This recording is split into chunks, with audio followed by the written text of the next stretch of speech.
Hereby call to order the Roseville Economic Development Authority meeting for Monday, November 25th, 2024. Can you all hear me in the room tonight? No problems hearing? All right, that seems all right. Then we'll go ahead. Mr. Trudge, would you call the roll for the EDA meeting? Member Etten? Present. Member Schroeder? Here. Member Groff? Here. Member Strawn? Here. President Rowe? Here. And with us at the dais, we have our city attorney, Rachel Tierney, who's at the end of the dais on my right, and our city manager / executive director of the EDA, Pat Trudgeon, who's on my left at the other end. And other participants in the meeting will be, well, I guess in the EDA meeting, it'll all be pretty much us up here at the dais, but we'll get on to other introductions as the rest of the evening's meetings proceed. With that, then we will ask folks if you have a cell phone to silence it or otherwise assure that it doesn't disrupt the meeting this evening. We do have a set of the meeting materials in a binder on the back table underneath the big clock in the back of the room if you need to refer to any of the materials. It's just one copy, so you'll have to share it with everybody else. But we do have extra copies of both the EDA and council meeting agendas for this evening. Those are yours to feel free and follow along with the meeting this evening. With that, then we'll ask folks to stand if you're able for the Pledge of Allegiance. I pledge allegiance to the flag of the United States of America and to the republic for which it stands, one nation, under God, indivisible, with liberty and justice for all.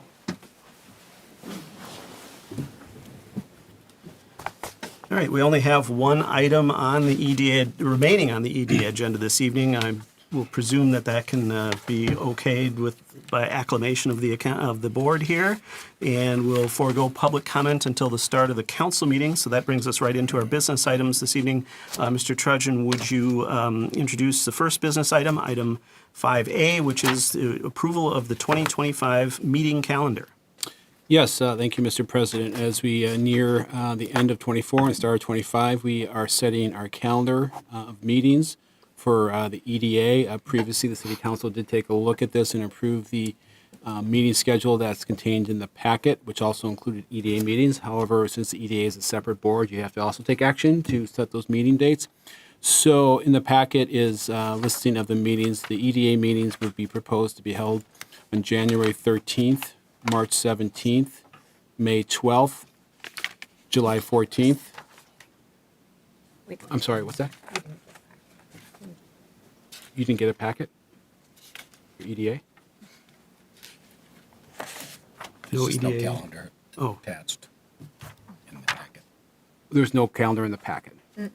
Oh, I got one. Did you? Okay. I got one. I didn't. Okay. Some of the packets didn't get it, and some did. Apparently. Anyway, they're the same as the others. So. Yeah. So once again, this is the It's the same same same thing calendar. that you approved last time. So I'll repeat again. On January 13th will be an EDA meeting. March 17th, May 12th, July 14th, September 15th, and November 10th will all be EDA meetings here in 2025. So what we're looking for you to do is just by motion approve the calendar for the EDA meetings here in 2025, and we'll be all set for next year. So moved. Second. It's been moved by Member Schroeder, seconded by Member Groff to approve the meeting calendar for the EDA for next year as outlined. Discussion on the motion? No. Hearing none. All those in favor signify by saying aye. Aye. Opposed? That passes unanimously. We have our schedule. And I should note, actually, as I look at the agenda here, the second business item still is listed here.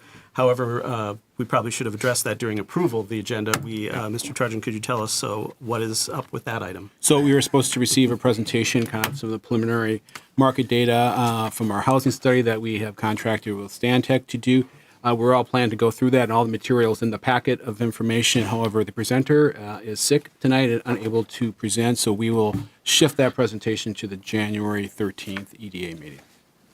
All right, thank you for explaining that. That also means that we'll be starting the council meeting very shortly here. So hopefully folks came at 6 for the meeting, even though it says it might not start till 7. With that, we don't have any more business on our EDA meeting this evening. Is there a motion to adjourn? So moved. Second. Moved by Member Strawn, second by Member Etten to adjourn. No discussion on a motion to adjourn. All those in favor signify by saying aye. Aye. Opposed? That passes unanimously. The EDA meeting is adjourned, and we'll just briefly pause to reconfigure for the council meeting.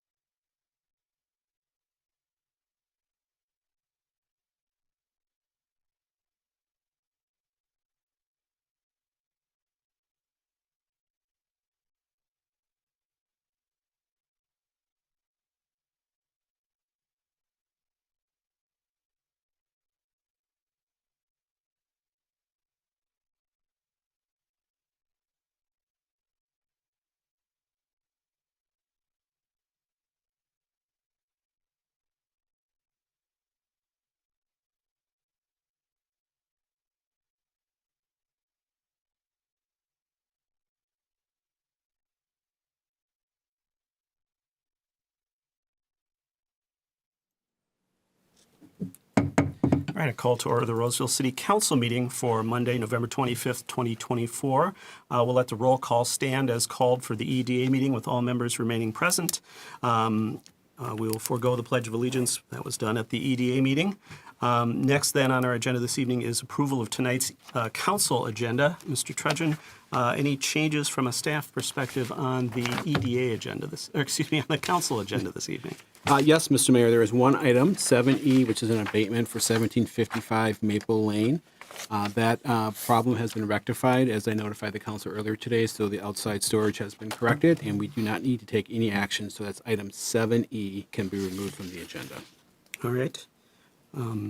Are there any changes from a council perspective as to the agenda for the council meeting this evening, or items council members would like to request to be removed from the consent agenda for separate consideration? All right. Then I will check with folks who are here this evening. I just mentioned our consent agenda, which starts at the bottom of the first page of the agenda and continues on to the second page. It is section 10, items 10A through P as in Peter. A lot of items this evening.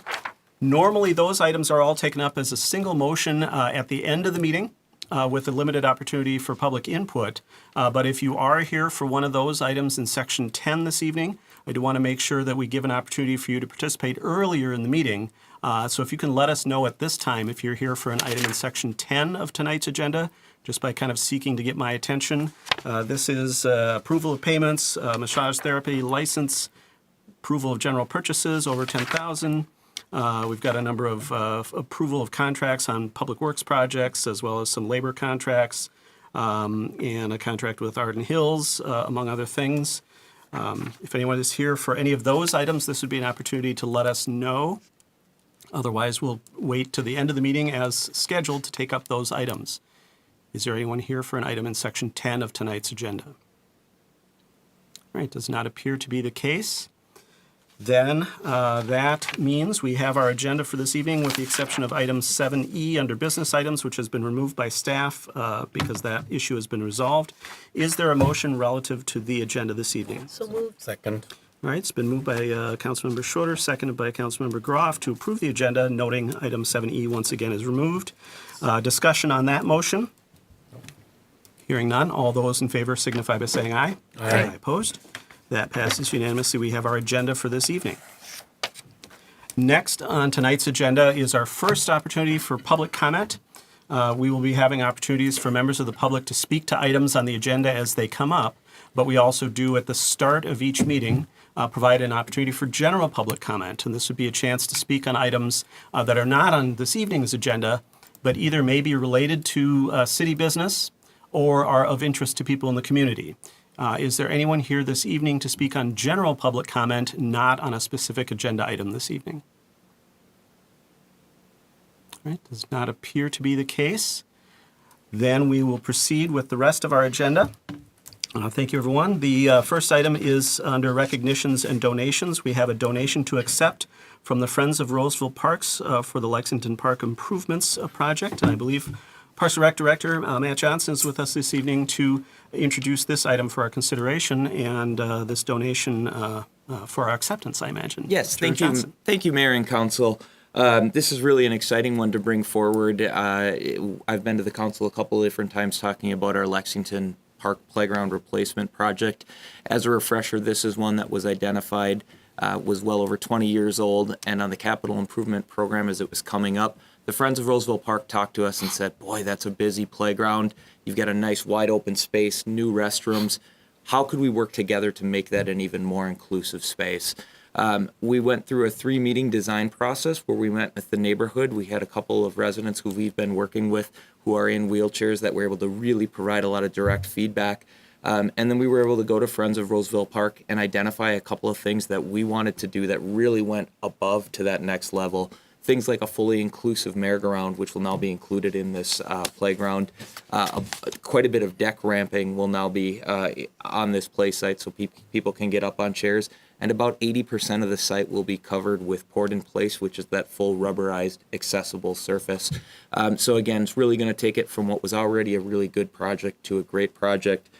Friends of Roseville Parks, and specifically Mary Holtz, were very active in this project as well, provided a lot of great feedback, and ultimately did agree to support the project with $75,000 to make this possible. Again, we feel incredibly blessed to have all of our Friends group, but the Friends of Roseville Parks supporting this, and really does enable us to stretch our city dollars farther and really make a positive impact on the community. So we do have a resolution included in your packet for official acceptance per state law. But again, I really do want to take a moment and just show the appreciation on the staff side for the amazing contribution that Friends of Roseville Parks have made in this case and their continuing ongoing support.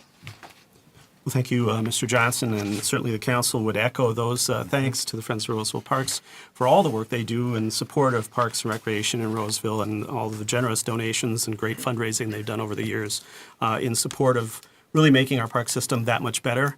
As you were noting, it takes a really good project and makes it all, an even better project. And certainly we appreciate all those inclusive aspects, and so we're grateful for that.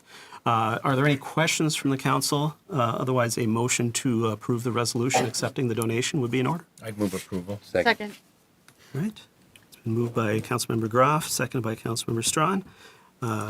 Discussion on the motion. Councilmember Groff is the maker of the motion. I just think this is a wonderful project, and I love the inclusive aspects of this program. Of course, we've done that in some of the others, and it's just been so impressive to see how inclusive it is for all kids of all abilities, and I'm really pleased with it. Thanks for bringing it forward. And thanks to the 4 parks, obviously. And Councilmember Strawn. Oh, and thank you. As someone who attended at least 2 of the 3 meetings involved and I live in this neighborhood and walk through this park multiple times a week. I really appreciate the excitement that the neighborhood has about what's coming. And I think, as you said, this takes a good park and makes it just great. And I'm really excited for what that brings. It's a very busy place all of the time, and I'm excited to see this come to fruition in the next year or so. And thank you for your efforts. And other discussion on the motion. Thank you for Parks and the department. I would echo that this is an exciting project. This is the kind of project I really enjoy approving. So thanks to everyone who made it happen. All right. And with that, we have the motion to approve the resolution accepting that donation from Friends of Roseville Parks in the amount of $75,000. All those in favor signify by saying aye. Aye. Opposed? That passes unanimously, and that donation is accepted. Thanks again to everyone. All right, that brings us then to our business items this evening, and our first business item is the one that is oftentimes the primary thing that we're here about this time of year, which is the annual hearing on the proposed budget and tax levy for the city of Roseville. And I did want to note, as Ms. Petrick, our finance director, is getting ready for her presentation, that I know that it seems like the notices from Ramsey County for the proposed property tax seem to be a little later this year for some reason. I know I just got mine today, as a matter of fact, and I've been hearing from other people about that. So that is unfortunate, and all of that is controlled by the laws and when Ramsey County has to do it, and then what happens with the Postal Service. And certainly it's unfortunate that a lot of people are getting noticed so late in the process, and we understand and recognize that. And I just wanted to acknowledge that at the start of this hearing this evening, that we understand that was an issue for folks. And certainly that doesn't preclude people from providing feedback to the City Council on the budget or the tax levy at any time prior to next Monday, when we actually finally approve the levy and the budget for 2025. So feel free to follow up if you're not able to be here this evening, and let us know your thoughts if you're not able to participate in the hearing. With that, I'll introduce our Finance Director, Michelle Petrick. Once again, this is an opportunity to hear some information about the budget and tax levy for 2025, and then primarily to hear from members of the public as a public hearing. So I'll turn it over once again to our Finance Director, Michelle Petrick. Good evening. We're nearing the end of the budget process. The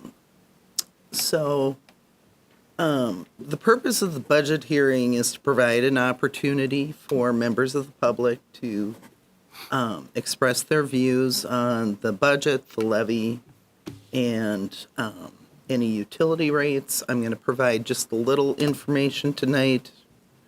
The budget process began with 3 areas of discussion. the desire for any changes in existing programs or service levels. Was there a need to establish any new programs or initiatives? And an acceptable level of property tax and fee impacts on homeowners. We started the process back in February, and throughout the process, both staff, city manager, and council have had opportunities to discuss and review these areas.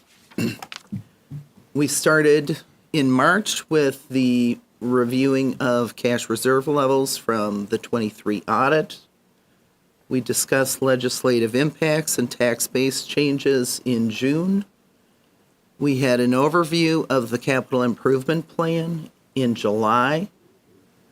And as a reminder, in lieu of property tax increases, we utilized the excess cash reserves in some funds that need assistance, specifically the police equipment, public works equipment, parks and rec vehicle and equipment, streetlight maintenance, and the pathway and parking lot maintenance funds. In total, it was $525,000 of excess cash reserves that were used to support the capital needs in those funds. In August, the city manager presented the recommended budget and tax levy. Preliminary budget and tax levy was adopted in September the 23rd, and now residents are getting their proposed tax statements. In November, we did review the utility rates and fee schedules. The current budget reflects the current city-only budget is $73.6 million. That's operations and capital. It's an increase of approximately $3.5 million, primarily due to inflationary cost increases, capital projects, and personnel cost increases. Non-property tax revenues pay for 58.7% of the city budget. The levy is proposed to be $30,352,000, an increase of $1.5 million or 5.44%. Some of the changes that resulted in the increase for the new tax levy were personnel increases. New positions in the budget is a housing officer, fire inspector, a police commander, and that is only 50% funded with the levy. The other 50% is funded with public safety aid. There's a reclassification of an accountant to an accounting manager. And then the HR manager with a July 1 start is in the levy increase. There's increased pay for the mayor and council. There's employee compensation adjustments, which includes steps, COLA, and insurance adjustments. And then inflationary costs of our services and supplies that were passed on to us. So, the tax levy, $24 million goes towards operations, $3.7 million goes towards capital improvements, and $2.2 million goes towards our debt service. What services are covered by your property tax dollars? Police and fire account for 50% of your property tax dollars. Parks and recreation is 20%. Public works and facilities is 17%. And then general government is 12% of the tax dollar.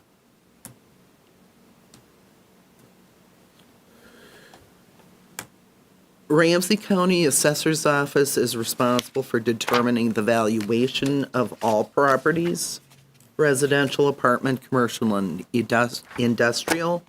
The city does not do any property assessments. Valuation notices were sent in mid-March, which showed the proposed values which are being utilized for the 2025 tax levy allocation. In November, this week essentially, proposed property tax statements are mailed out using the valuation from March and using the preliminary levies that have been set in September for the county, city, school district, and other special taxing districts. These statements do not include any school district referendums. Any concerns or questions with regard to valuations can be directed to the assessor's office at 651-266-2131. Generally, appeals should occur in April of the current year, but you can always ask the assessor how they determined the comparables for your house value. For 2025, the median valued home is $360,500. In 2024, the median value is $349,900.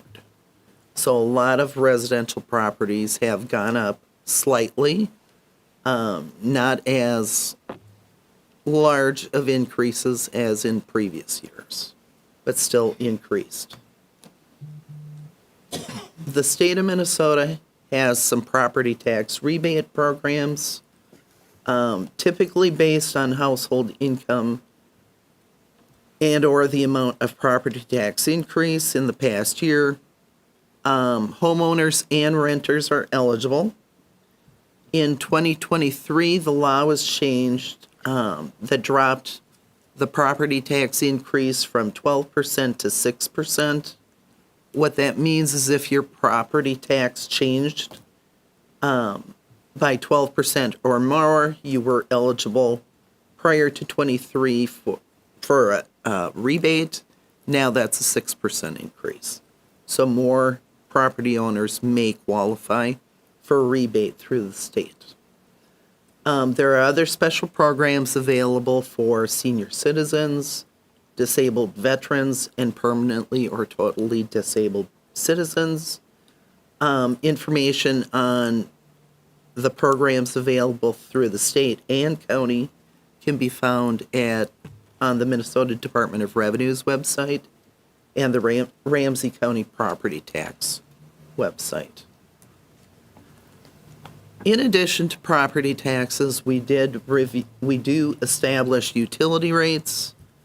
Our utility rate impacts have continued investment in infrastructure.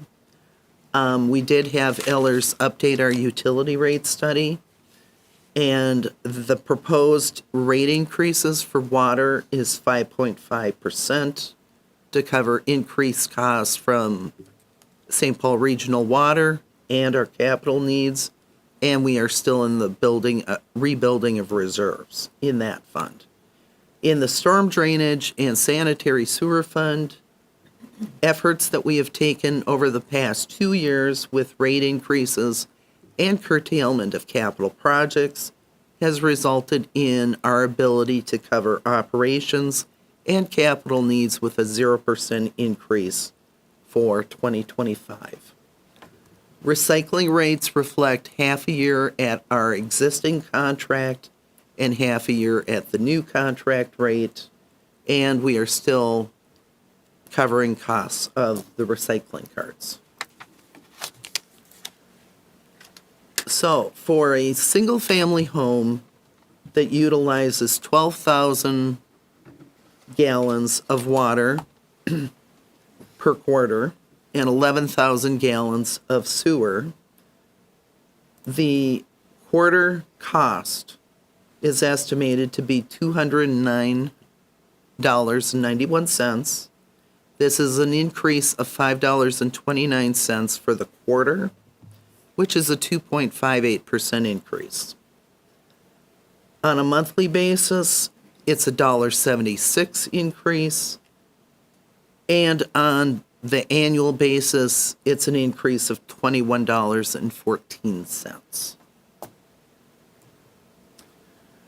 The combined impact between property tax, both city and EDA, and utility rates on a monthly basis for our median value home of $360,500 is estimated to increase $11.50 per month, or for the year, $138.72.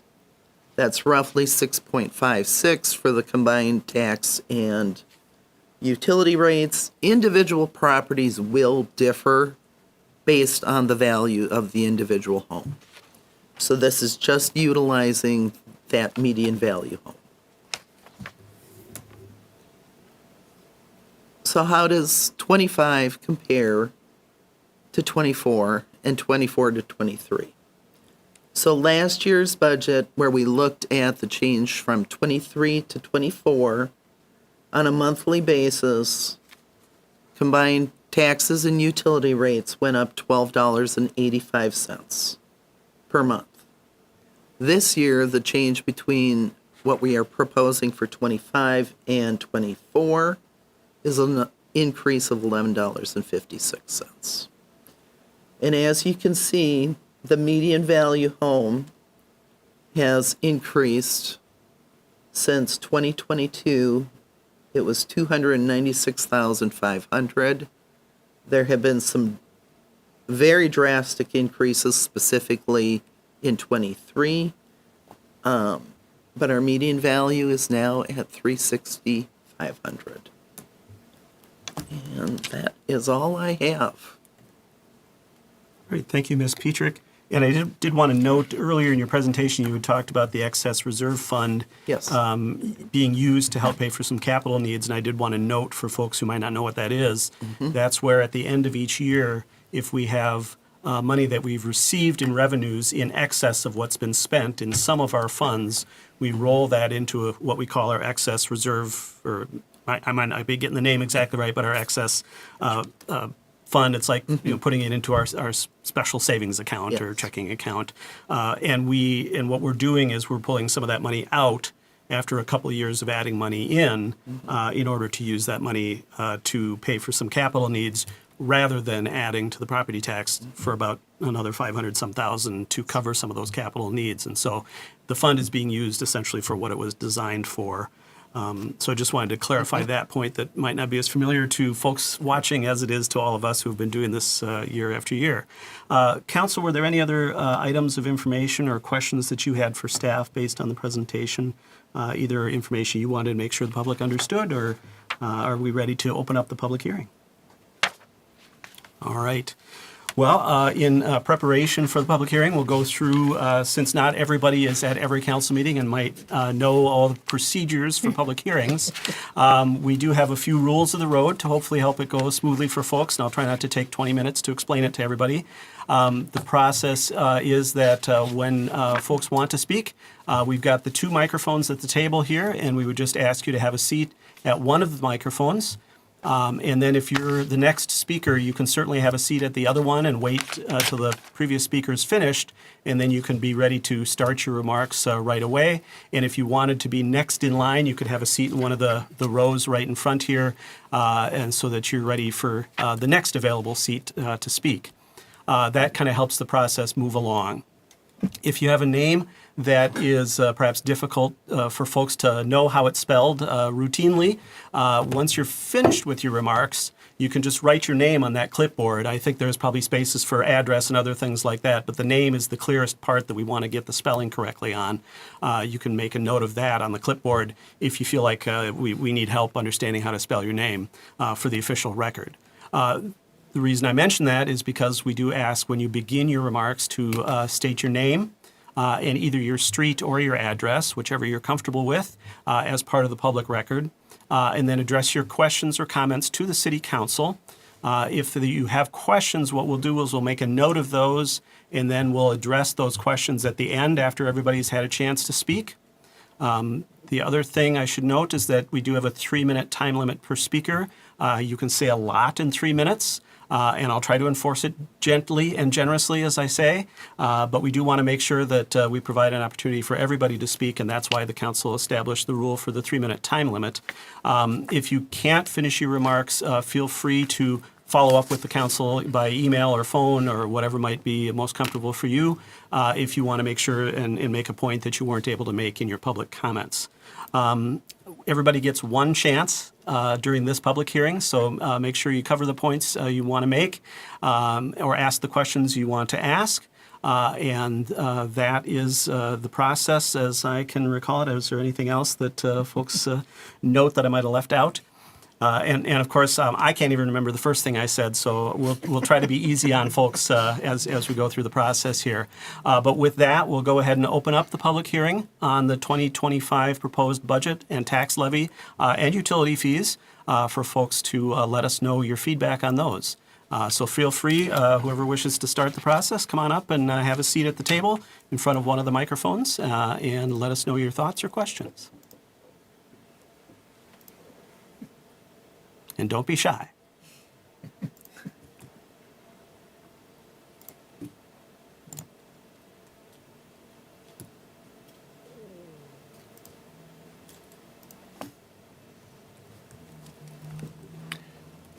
Roger Hess, Wagner Place.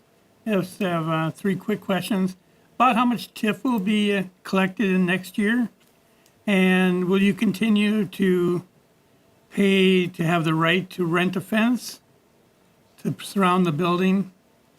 And it seems like the last 2 or 3 years, you've hired quite a few outside consultants. I was wondering if that trend's going to continue next year, or have you kind of taken care of a lot of projects that you may not need quite so many outside people next year? And then the only comment I have is you've taken well over $1 million out of the sanitary sewer fund a few times. So it seems like the rates must be too high for sanitary sewer for the usage. So I would hope you would take a look at that more carefully before you make the final decision on that. Thank you. All right, thank you. Right. Anyone else wish to make a comment or ask a question on the budget or proposed tax levy for 2025?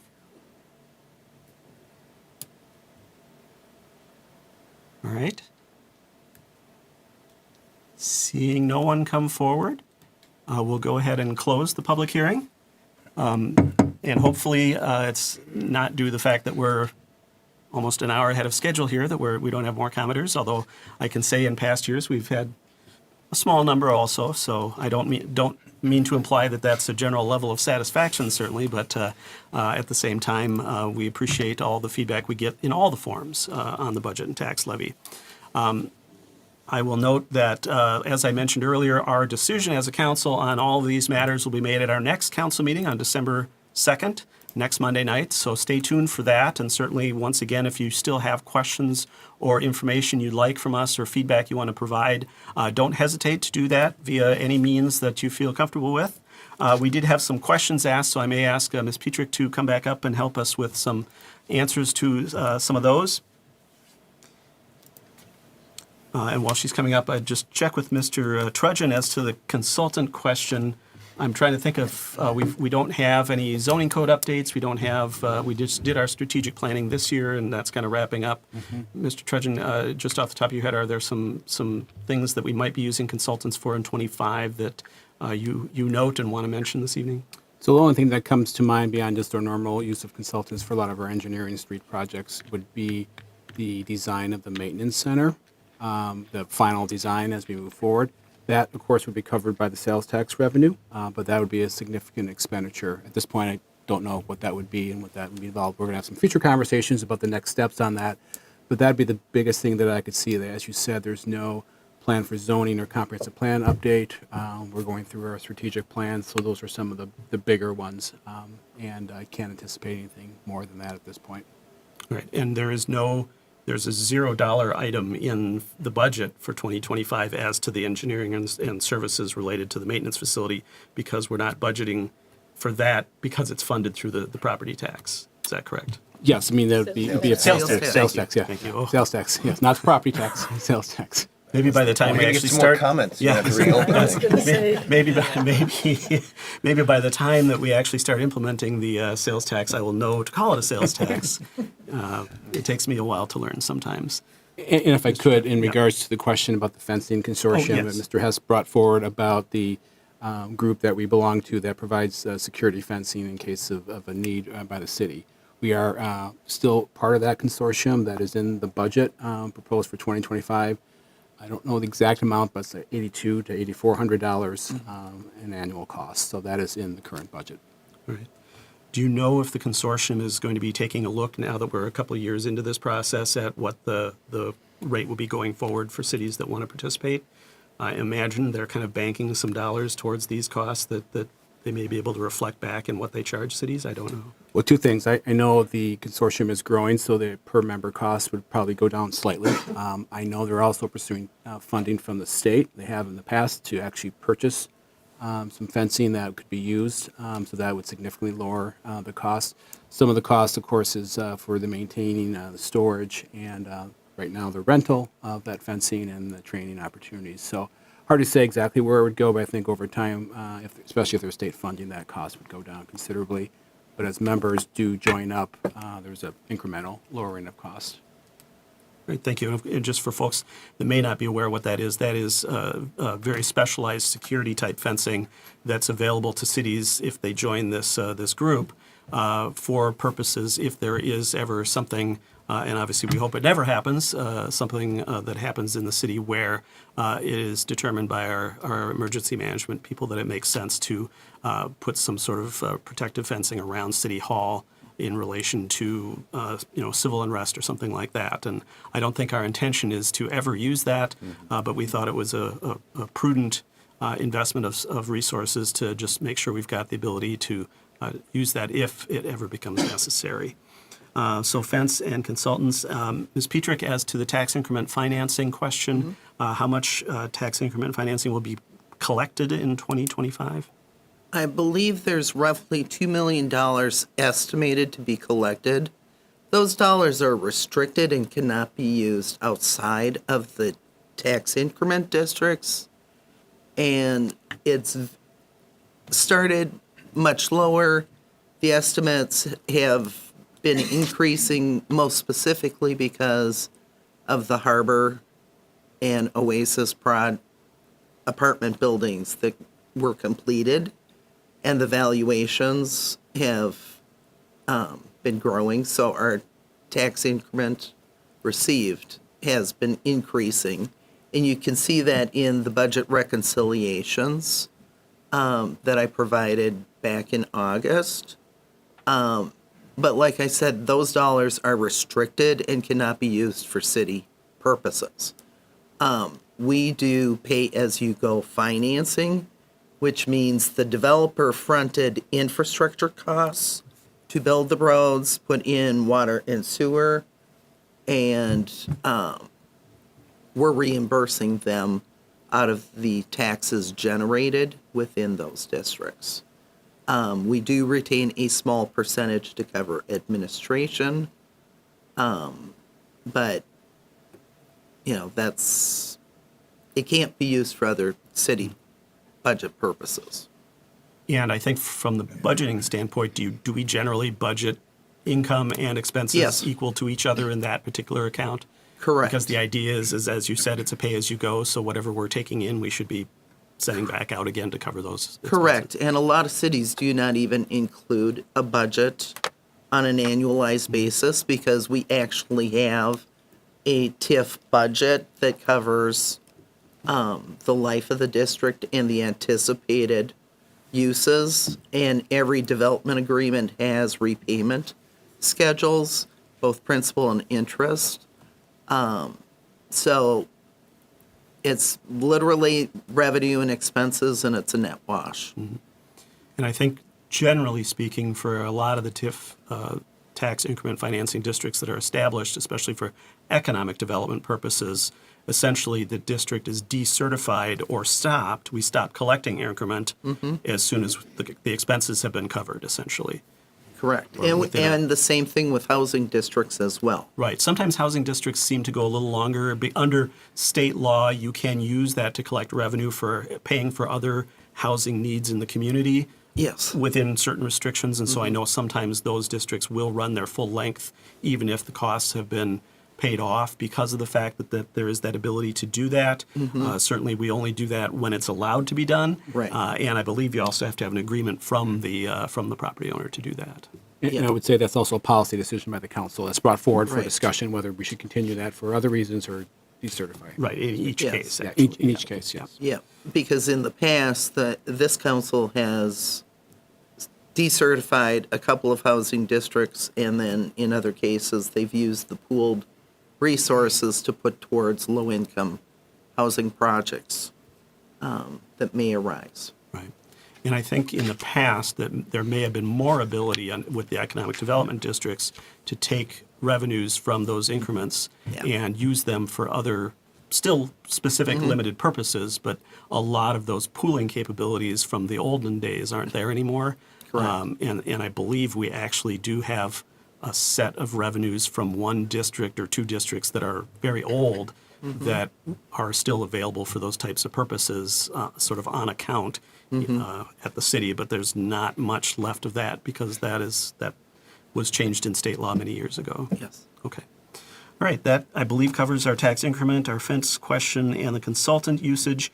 As to the sanitary sewer rates, I think, certainly we try to project through these studies to make sure and both cover operating costs, which include the cost from Met Council to process the sewage, the water that gets sent down to them, which certainly is entirely set by the Met Council, but then to cover our capital costs as well. And based on projections as to what those costs will be, we set those rates to try to anticipate that. And certainly if we are bringing in more revenue than perhaps what those costs require, things like having a 0% increase are certainly on the table. I think this is our second year of a 0% increase in that area.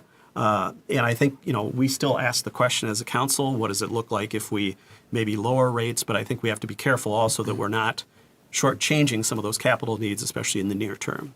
Right. Correct me if I'm wrong. In '22, we actually added the sanitary sewer fund into the utility rate study done by Ellers, because that fund was getting very low on its cash. It was below its minimum reserve of 25%. And if you recall from the Ellers projection, there was a slide that showed how low the cash balance had gotten for the sanitary sewer fund. So we did do some increases in 22, 23, and 24, or 23 and 24 based on the 22 study. Public Works also curtailed their capital project needs down to a bare minimum in that particular fund. That's where those two actions, increasing rates for a couple of years, decreasing our capital, has allowed that fund to recover. Now, looking out into the future, because we do a 20-year capital improvement plan, yes, it looks like we could theoretically have more cash. We have the study done every 2 years because costs can change. Met Council hasn't done a utility rate study in a number of years. I'm just waiting for that to turn around and see some impacts. Because in the case of the water fund, we did see some serious impacts from St. Paul Regional Water. With regard to 0% for 25, it applies to all property classes. In 24, we had a 0% on the residential side, residential and apartments. So, and we continue to evaluate this every year. And again, we hire the experts to come in and assist with establishing rates that look at a holistic approach. Right. All right. Are there any follow-up questions or statements by the council? Otherwise, we do have, as I said, the decision-making will be at our next Monday's meeting. Mr. Trudgeon. I'm not sure if you've mentioned this, but we did get a late email from Keith Carlson that was sent to you at 5:53, so right before the meeting, so you probably didn't see it.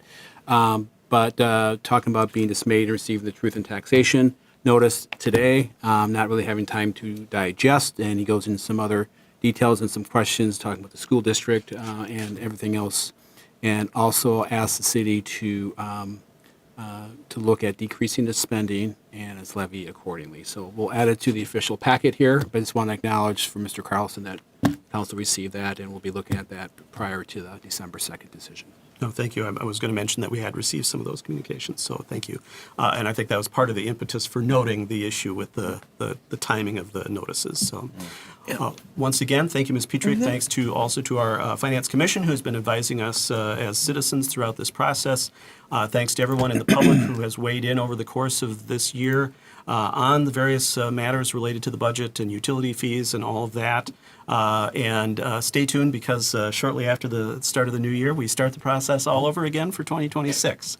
But once again, our decision-making will be at our next meeting on December 2nd. With that, then, Councilmember Schroeder. Just one piece I wanted to add. We did receive a number of emails there in the packet that some of the residents had responded to their thoughts on the budget. But I also received probably half a dozen phone calls about it too, and they wanted me to just express their concerns with the increase that we're doing, and they are encouraging us to keep the budget as low as possible. So I mentioned that I would say that tonight for them. All right, thank you. That's a good point. All right. That takes care of our first public hearing this evening. Then our second public hearing is related to consideration of liquor license renewals for 2025. Mr. Trudgeon, can you introduce this topic for us this evening? Yes, thank you, Mr. Mayor. As mentioned, this is a public hearing to approve liquor licenses for 2025. These are renewals.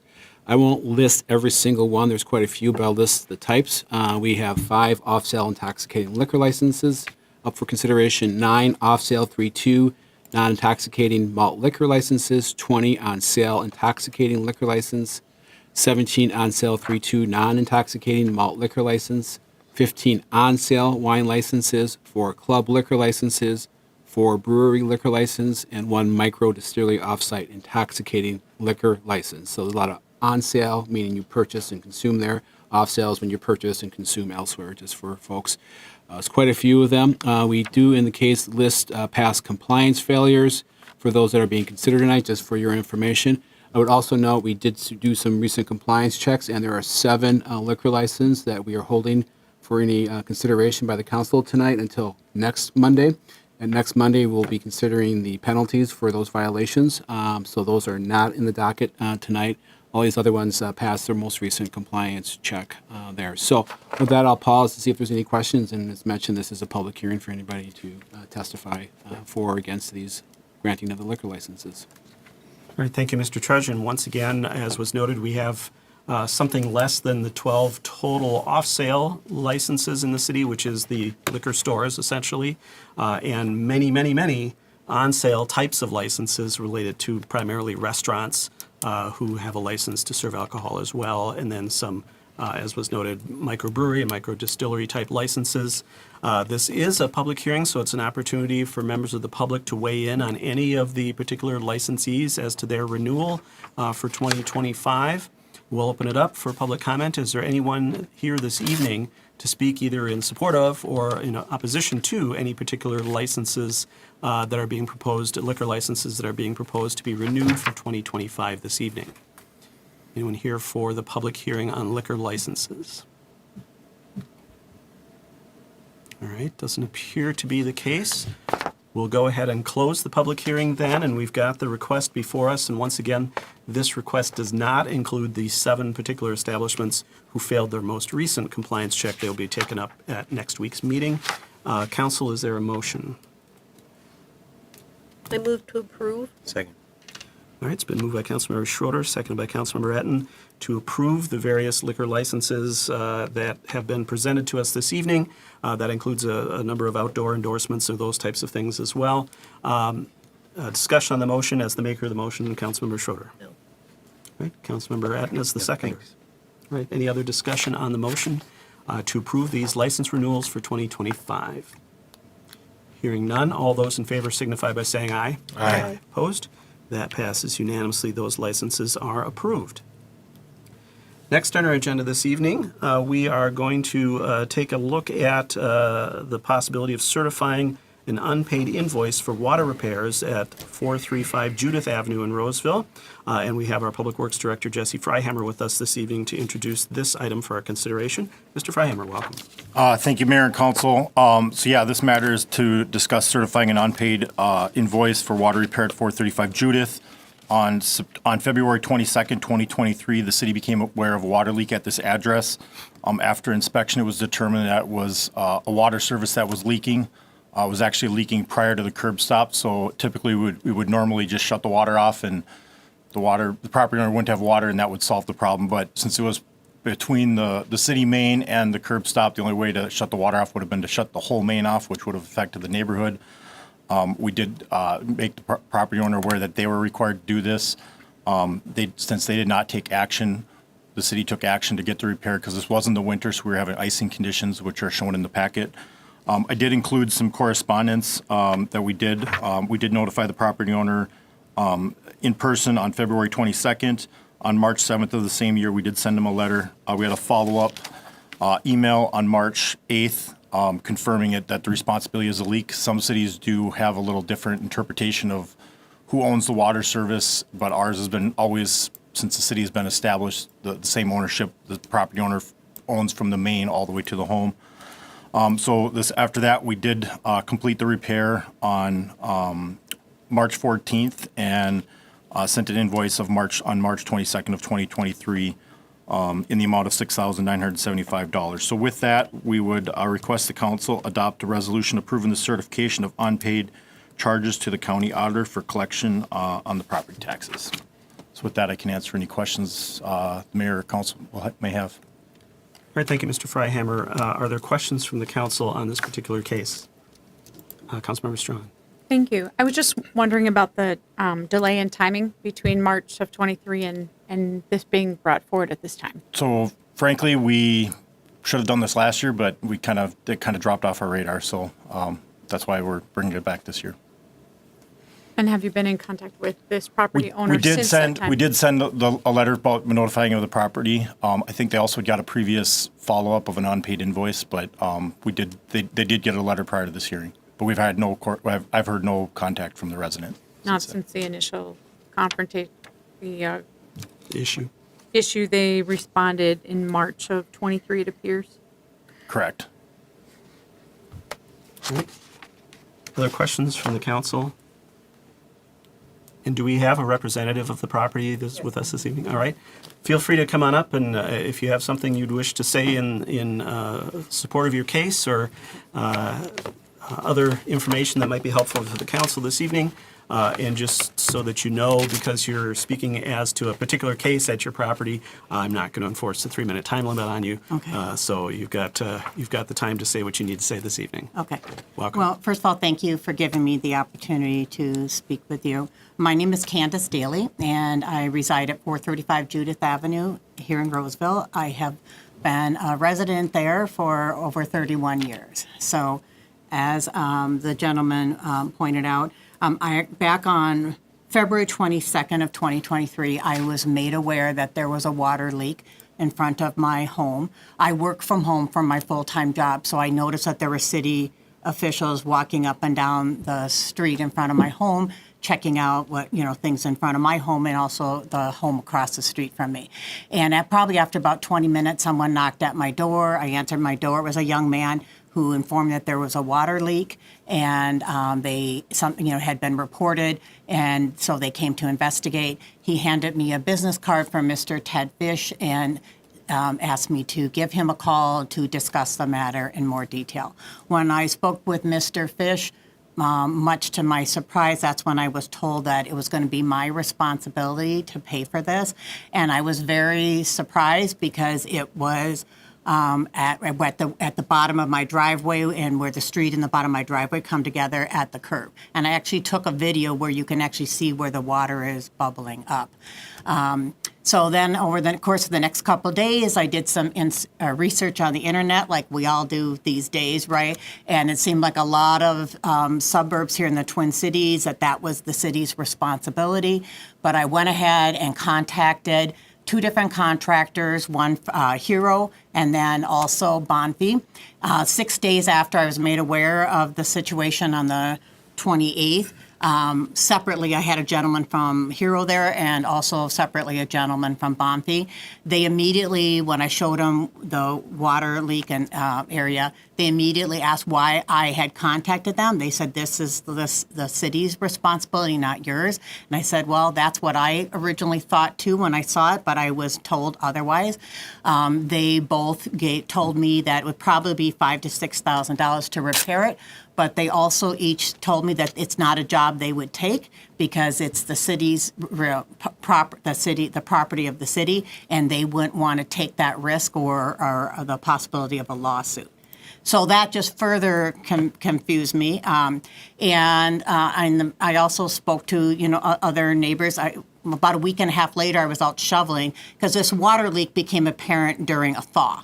So and I initially just thought it was all my snow melting, and that's why there was water there. So about a week and a half later, I'm out shoveling, and a neighbor from one block over on Centennial stopped by, and we were talking, and so I told him about the water leak, and he said, oh, we had something similar over on my block, and the city took care of that. Yeah, the city should take care of it. So anyway, but as was pointed out then, on March 7th, I had I don't remember who it was, but someone from the city actually came to my door and knocked on the door and hand-delivered the letter dated March 7th to me. And in that letter, I was told that I had until the next day, 3 p.m. the next day, to either have fixed the problem or to have, to show that I had taken some steps toward fixing it. Honestly, to this day, I just feel really strongly that I'm not responsible. I don't see how I can be responsible for something that's on city property. The city came, back in July of 2022 and removed the ash tree in front of my house because the city owns the street and so many feet on either side of the street. That was a tree years ago put in by the city. They're systematically going through and removing all the ash trees, and I understand why. And that's not my property, and the leak clearly wasn't on my property. But on March 14th, then the city did have someone come out and fix the water leak. And then, as it was pointed out, I did receive a bill then for $6,975 about a week and a half later, toward the end of March. And then in July, about 4 months later, about 3.5, 4 months later, I did receive a reminder bill. And then until last week, when I got a letter about this hearing, I hadn't heard anything for almost a year and a half. So I honestly thought, or maybe it was just hoping, that the city had decided they were responsible and had just dropped the matter. So that's why I'm here tonight. I did just want to point out one other thing, and I have no way of knowing this or proving it, but so back in July of 2022 when the ash tree was removed, and then about 3 weeks later in August when the city had the stump removed. Because I work from home on that day as they're grinding the stump out front, there were about 4 or 5 different times where I not only could hear but feel all the water pipes in my house rattle. Right. And I thought, oh my gosh, they hit one of the water pipes, and I thought I was going to have a mess. And I checked everything. I didn't notice anything. I never had any issues or problems. But, when this occurred then, a few months later, it did occur to me that maybe that could have been what caused the problem. But of course, I have no way of knowing that or proving that. So as you can tell, I talk really fast. So I think I got through everything. So I guess I'm just want to ask that you reconsider. I know, Mr. Fish had stated a city statute, and I understand you need to treat everybody fairly, but I really don't understand how a leak at the curb how that would be my responsibility when the city owns the street and so many feet on either side. If I had a water leak in my house, I wouldn't call the city of Roseville and expect them to fix it and pay for it. And I don't feel that I should be expected to pay for a water leak on city property. So thank you. All right, thank you. Yeah, any questions? Or- Sure, I was just going to say, does anyone in the council have a question for the property owner? No, thank you. All right. Thank you Okay. again All for right, being thank here this you. evening. Yep. All right, before we return to council consideration, I will provide an opportunity for general public comment. Is there anyone from the public who wishes to speak to this case this evening? Nobody probably came here prepared to do so, but I do want to provide that opportunity. All right, does not appear to be the case. All right, council, either more questions for staff or thoughts from the council on this particular case? Councilmember Groff. So this isn't the first time I've heard about this, and I did check on it for a property owner a couple of years ago. But at that time, if I remind me if I'm correct on this, some cities do it all the way to the main, and some of them do it to the stop. Yeah, so we, probably like in 2016 or 2017, we did have a discussion with the Public Works, Environment and Transportation Commission about this item. We actually did a survey. So sanitary sewer services, the vast majority of cities are just like Roseville. You own all the way from the connection of the main all the way to your house. So same thing within the right of way. The water services are a little more unique or a little more varied. About 40% of the cities are like Roseville. The city or the residents own from the main all the way to the house. So just like our case in Roseville. Another 40% the city owns from the main to the curb stop, which is your water shutoff, typically near the right of way. And then there's another 20% that say they own from the main all the way to the right of way line. So that's what St. Paul does. Now that's just a point in the sand. So Who owns that? the city owns that. Okay. So 60% of the cities own a part of the service and 40% don't. So we are in that 40%. But it has been our city code ever since it is. So this didn't change like 10 years ago. This is, from what we can tell, has always been the way the city has treated private water services. Thank you. Councilmember Schroeder. Just to clarify one more time, it was for sure not a leak at the main. It was a leak further. It was a leak at the water service. If I recall, this was right ahead of the curb box. So I think the curb box goes up and down. Our speculation is this curb box was in the driveway. We think it was just frost movement. It happened in the spring, just caused the leak at the joint, and it was bubbling to the surface there. So very clearly on the water service, the repair was done, and that corrected the problem. When you say the curb box, are you talking about at the cutoff valve? Yeah, the valve. It was prior to it was on the pipe prior to the valve. It wasn't actually the shutoff box itself, but the action of the shutoff valve maybe getting caught in frost or whatever most likely caused the leak. That's our speculation. I see. Okay. All right. Other questions from the council? All right. Oh, Councilmember Strawn. Thank you. So can you speak to the residents' assertion that potentially something just like this happened a block over from them and that the city took care of it? I am not aware of that. I do know we don't have a lot of water leaks typically on the private services. We have more sewer issues, residents mainly have, but we did have one on Victoria. I know probably 5 years ago. We worked with that resident. I know they were in the same boat. They didn't want to do it because they had to go dig up Victoria Street, which is a lot busier street, and make the repair. We were able to give them a little more time because it happened in like July. Obviously, in this case, there was a little more of a pressing matter. We had to take a little more earnest action on it because of the icing conditions that we were getting. But we have enforced this just like we have with other cases. I'd have to know the exact address to do some more digging on what that was. All right. Other questions? Just as to the invoice process and the reminder process, it seems like this is not like the typical water or sewer bill, which if you're late on your payment, you get continuous reminders about it and maybe are more aware of it. This seems to be handled on a different track or through a slightly different process. So it is done with finance and utility billing. So Public Works puts together a memo, sends it to Finance, and they track it. At the end of the year, typically, I believe last meeting we did the unpaid ones. This should have been caught last year, and for whatever reason, this just stayed off our list. It was still there, but we just didn't catch it. We that we should have brought it forward at that point when we did any of the other unpaid water bills. So for these types of repairs, it's not like the unpaid water or sewer bills that we do it quarterly.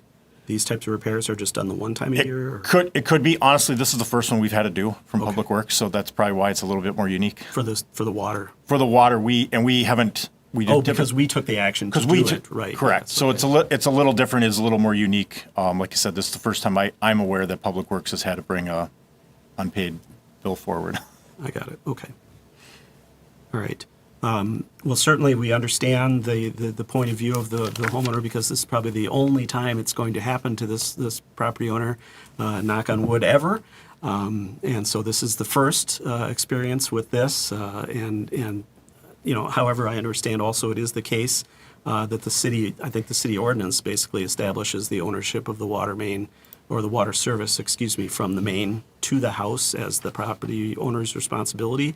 And I believe that's probably been the case since the city put in the initial water system. But it isn't definitely something that anybody who owns a home thinks about or knows about until there's a problem. And so I think we completely understand that perspective on it. We are challenged as the city to not treat different property owners, like property owners, in different manners. So we can't sort of like a private business, make some of those kind of judgment calls about some of those types of things. So we're in a little bit of a more constrained situation as the city. So that's sort of the framework within which we're looking at this. The general process for the city is when bills of any type, actually, with the city are overdue or unpaid for an extended period of time, the way that those are collected is through the property tax collections by the county. The city's action is to certify the bill or the unpaid amount to the county, and then that is added to the property tax bill for collection on the property taxes. So that is the process that's outlined for us. I'm not sure what special circumstances, leeway we have as a city in this situation. I may have to look to our city attorney in that regard, but I don't get a sense that it's very much. So correct me if I'm wrong. Mayor Rowe, with regard to imposition of the costs on the property owner, I could look it up. There's a chance you could spread the charges out over a number of years. I'm not sure whether that applies to this particular kind of assessment without doing a little homework first. That's potentially one option. But other than that, I don't know that there's much the city could do in terms of different options to impose the cost. Does that answer your question, or did you have? No, I think it does. I think it's not like we can sort of forgive a part of it for whatever reason. It's got to be pretty much rooted in policy and law, as opposed to just sort of making judgment calls that private businesses might be able to make in some of these cases, from a customer service perspective. Yeah, Mayor Rowe, unfortunately, cities don't get to cut breaks for purposes of customer service. But I will say that if the council found that there were reasons for the city to bear part of the cost and the property owner to bear the rest, that's within your authority. You would want to articulate those carefully, because again, the way we treat people fairly is that we define clearly why this situation is unique. So I would urge caution in that, and that you clearly articulate what the basis would be to diminish that, but then keep in mind the rest of the cost is borne by the other taxpayers. And sort of when an ordinance like this is crafted, some cities require that you pay to pave the sidewalk in front of your house and some don't. And so even though that's on the public right of way, and so this is another version of that, where it's the service is going directly to individual homeowners, and at some point the city decided that meant that the individual homeowners were responsible for that full line.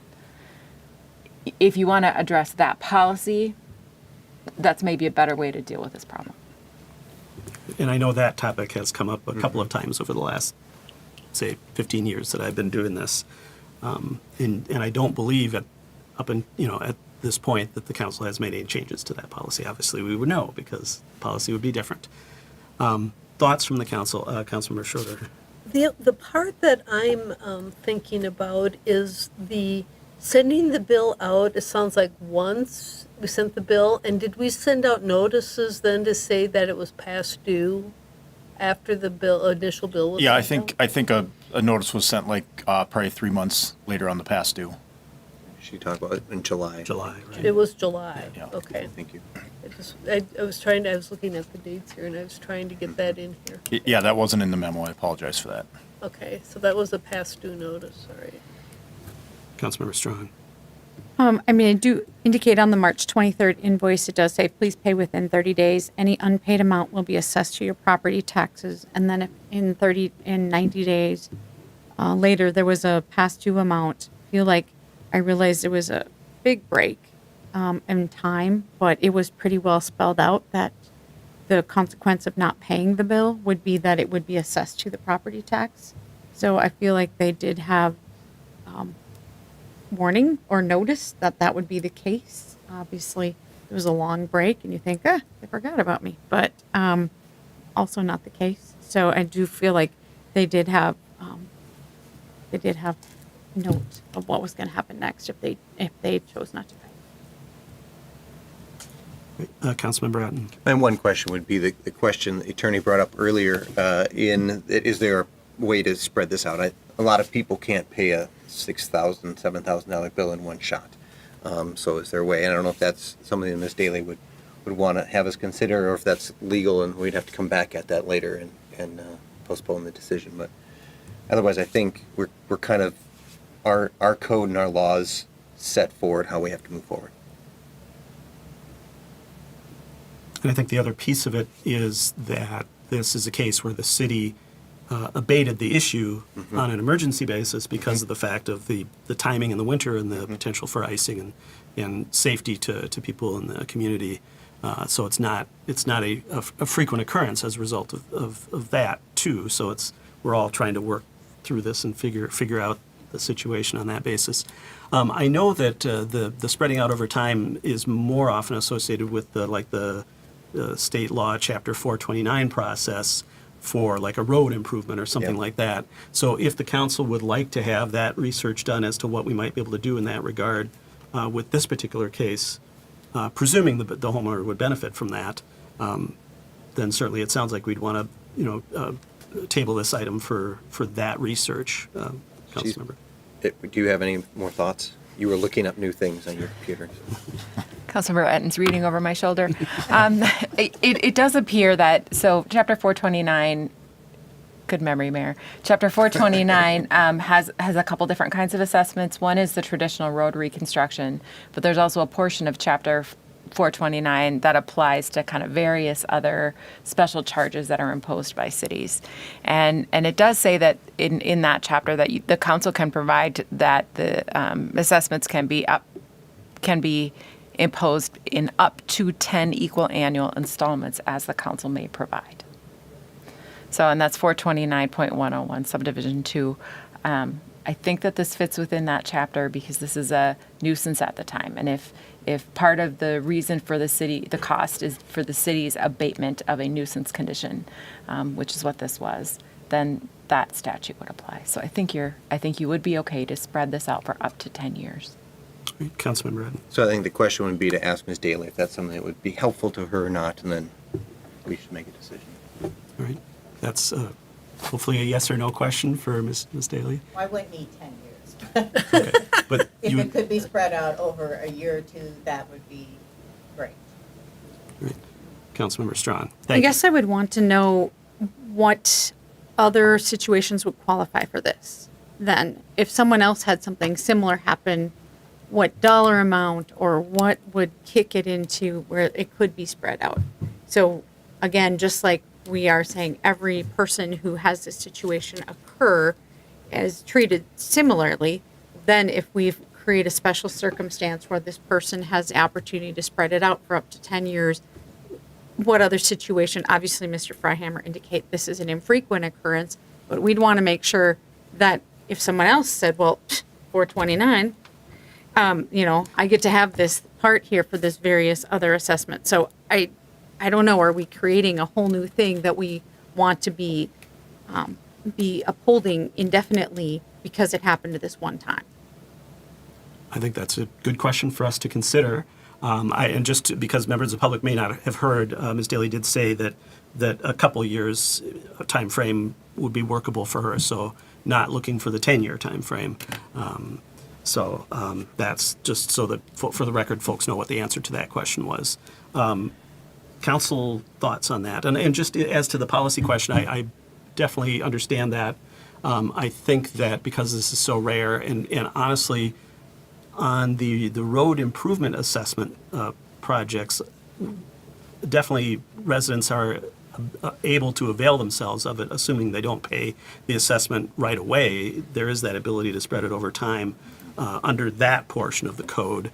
And so I'm fairly confident that residents who wish to do so do avail themselves of that over and have done so over the years on those road assessments.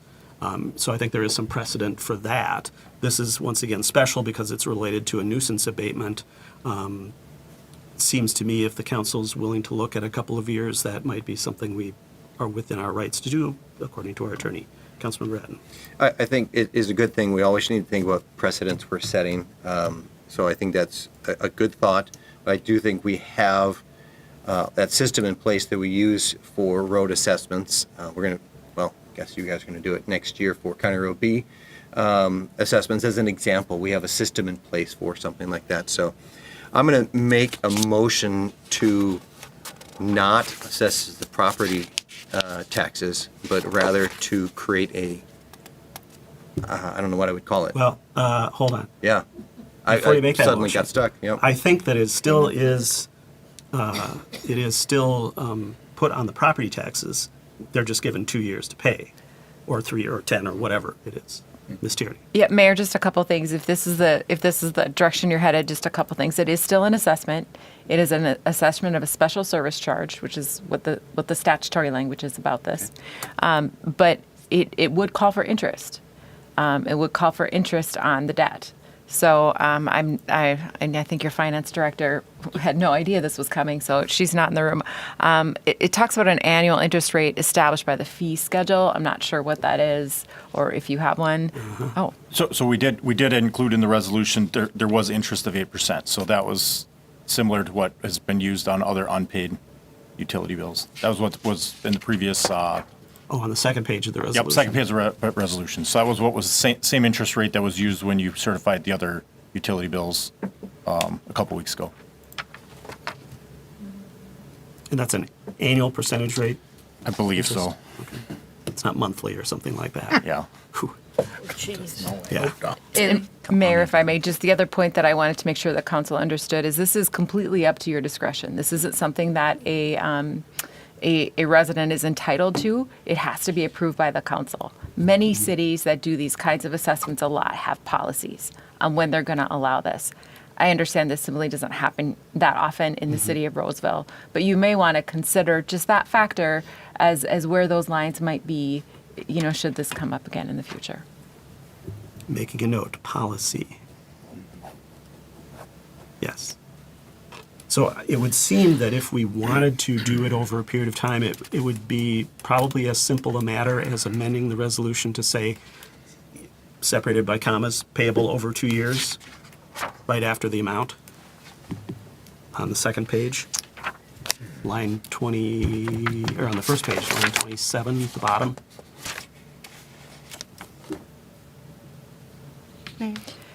Councilmember Strong. Do we need to give our reasoning for why we're making an amendment? Is it because of the over a year lapse and not getting reminded? Or is it because she doesn't want to pay it? Because just obviously there was a long break where the amount was due but not reminded. So I think we need to make it clear on why we're making an exception and an amendment to this, and so that we have that not to be difficult on this person. for me, I'm always like, yeah, go ahead. But, you know, I want to think that the next time someone's sitting here with something similar, we've made it clear why we've made this exception in this case. Is it because of our billing error? Or is it because the amount was due at the time, and if we actually had put this on the property tax, we would have been owed 8% interest over the last year plus. Depending on when it was paid. Yeah. So just noting that if we make it clear why we are making an adjustment and for what reason we're saying that this is an exception, because there's always an exception. I work in HR, there's always an exception. Thoughts on the wording, assuming we go that way? I don't think that it's been clearly established that that's the direction the council wants to go. Remind us of what you suggested, Mayor. Well, I think we'll hear from the attorney, the better language even. Mayor, the statutory language is that the council may issue, I'm sorry, wrong line, payable in up to 10 equal annual installments. So I would encourage you to use the phrase equal annual installments. Of whatever number. Of whatever number, yes. All right. Councilmember Bratton, does that inform your potential to make a motion? I think that would be added on line, well, you could just add it at the end of line 29, I suppose. Yeah, that's right. I again, I think there's a reasonable question on the other end of the dais. Right? At that point, I think there's part of us that's saying, hey, we let this sit out here. And I think there's reasonable confusion and frustration over how that happened. So I don't know, I'm just looking for a way to make it less onerous at this point while the city still gets paid back for its pieces. I think the other, Work. as to the policy question, certainly one thing the city could look at is a policy related to these emergency abatements. If they go unpaid, as to setting up, setting up a payment over time. I don't know what the criteria would be. We'd have to have those conversations. But You don't want to make that policy now. So it Right. could be like a dollar amount, or it could be like a maximum. it could number of be years. circumstances, it could be a Yeah. number of other reasons that one might want to do that. Certainly Something- on these emergency abatements. Right. It's understandable that there's decisions being made perhaps more quickly than they otherwise would have to be made, as was noted for a leak that happens in July, Right. where there isn't that potential danger to the public. So I think that's a factor that's weighing in my consideration of it. But we don't have a motion before us at this point. Annual.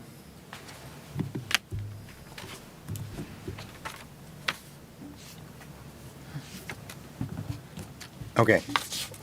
So I am going to move attachment 1, changing line 29 where it says taxes due, comma, plus 8% interest. And I don't know, another comma would be appropriate at that point, payable over 2 equal and annual payments. I would second that. It's been moved by Councilmember Bratton, seconded by Councilmember Schroeder to adopt the resolution attachment 1 with the amendment as noted related to the 2 equal annual installments. And just double checking with the property owner, no issues with that? Okay. Discussion on the motion, as the maker of the motion, Councilmember. I think we've had a lot of discussion. I think there are reasonable questions, and I do think a future council should look at a policy around this. I think that makes sense. This is kind of a unique circumstance for a variety of reasons. I think there are reasonable confusion pieces, and then we have a year plus in our notice. So I don't know. I feel like at this point, this will make sure the city is paid for the work that was done, and we can move forward in a reasonable way with the homeowner. Right, and as the seconder of the motion. I would agree with that, and I think, the confusion factor is the part on this, and that we dropped it, because typically we should have had this come before us long before this period, and so it's understandable that the homeowner would think that, oh, well, maybe they decided not to, and since we didn't continue to bill her for it, and it's been a year and a half or whatever later, so I can see where there's some confusion, and I think for just all of the factors, and this makes sense, we will still get paid, and it helps the homeowner too. That's a big dollar amount. When you have something you're not expecting, that's a lot of money for someone. And so if you can break it up into and I agree, you know, we could talk about maybe saying if there's an emergency sometime down the road, you know, on a dollar amount or whatever. But I agree with that policy should come forward later. So. All right, additional discussion on the motion, Councilmember Groff. This is a little tangential, but I really think we as a city need to do some education on this because people out in the public don't know about it. Ms. Daly says she's lived here 31 years and didn't know this. From real estate, I know that each city has different rules about it, but even realtors don't know what the responsibility is. Now, you've lived in the house 31 years, fortunately, but someone who just moved into that house 1 year and are already strapped for cash, this would not be a pleasant surprise. It's not a pleasant surprise to you either. I understand that, but it would be even worse for someone who's just starting out in this stretch. So I just wanted to mention that. We need to do something either in the newsletter or something so that this is explained a little better. But I will support the motion. Other discussion, Councilmember Strawn. I agree with that, and I think anything that we can have coming from our newsletter instead of independent web searches, which can always you find all kinds of things that may not be true. I think I'd like to see us sooner than later have some type of resolution that comes forward so we can address this before comes up again. That we have a plan so that we can be equitable in application of this, whatever the dollar amount is or what it is. But rather than waiting until the next time we're in a emergent situation where we have to make a policy or we have to make a decision without a policy in place. Mm-hmm. I think that makes sense. It may be something we want to think about having our Public Works Environment and Transportation Commission take a look at, just in relation to these types of situations in general. Especially because they tend to be larger ticket items as opposed to some of our other nuisance code enforcement items that we also sometimes end up, or unpaid utility bills that we sometimes end up putting on the property taxes as well. Councilmember So Strawn. we also just make sure we look at the process for reminding in this one-off type situations whatever the process is so that they are not as easily overlooked and. Yeah, Finance Billing Department, definitely. And I think that it should be noted that had we put this on for a public hearing for assessment to the property taxes, I'm trying to remember when we changed it to making sure we notified all the property owners of a public hearing. Not that maybe we didn't still notify property owners when it was just something that was on our consent agenda prior years before that. I'm not sure what our notification of all those property owners on those quarterly putting those on the taxes, what that's been. I'm presuming must have been notification. Yeah, of we the sent individual notification. properties. The new part is the public hearing to make sure folks Right. have the time. Right. So there definitely would have been Encouraged to come. notice to the property owner at that time, which would have been many, many months ago and would have been much closer to the original timing, which would have been an opportunity then to be able to communicate with the council and the city about that. So I think that's one of the circumstances certainly that's weighing in the decision-making here on this particular case. We have the motion before us then to adopt the resolution as amended to do 2 equal annual payments. If there's no further discussion, all those in favor signify by saying aye. Aye. Opposed? That passes unanimously. And hopefully, once again, this issue never comes up, certainly on this property at all, but generally very rarely in the community. And we thank the property owner for being here this evening and helping us to work through it. Then we have another property case now, item 7D, which is a request to consider performing an abatement of unresolved code violations at 2165 Victoria Street North. And for this item, we have David England, our codes officer, with us this evening to introduce this particular case to us. Mr. England. Thank you, Mr. Mayor, members of council. This property is returning to you from an abatement that was approved by you in June of 2023 for the same or similar items. Currently, we have about 12 inoperable vehicles on this unoccupied single-family home. We've provided notice to the property. We've received I received a phone call from the property representative, who I believe is here tonight, stating that he would have everything cleaned up and removed before this meeting. But as of today, it is not. It's still basically in the same condition as the pictures provided to you in your packet. So once again, staff is asking for council approval to perform an abatement by removing the unlicensed, inoperable, and otherwise vehicles that shouldn't be there by hiring a contractor to remove those vehicles. We also have some items that are stored outside that we'd also like approval to remove those as well. So it's pretty much the same as it was 17 months ago. But with that, it's if you have different questions or questions from last time, I do know that council did provide extra time after the approval for some compliance that did not occur, and staff did end up performing the abatement at this property. So I know it's pretty quick, it's just pretty much the same. So if you have any questions for me. Great, thank you, Mr. England. And once again, this is a number of various vehicles that are unlicensed and or inoperable, as well as outdoor storage of some items on the property that are in violation of the code. And this is, as you noted, a property that was before the council for an abatement, what was it, 18 months ago or thereabouts. All right.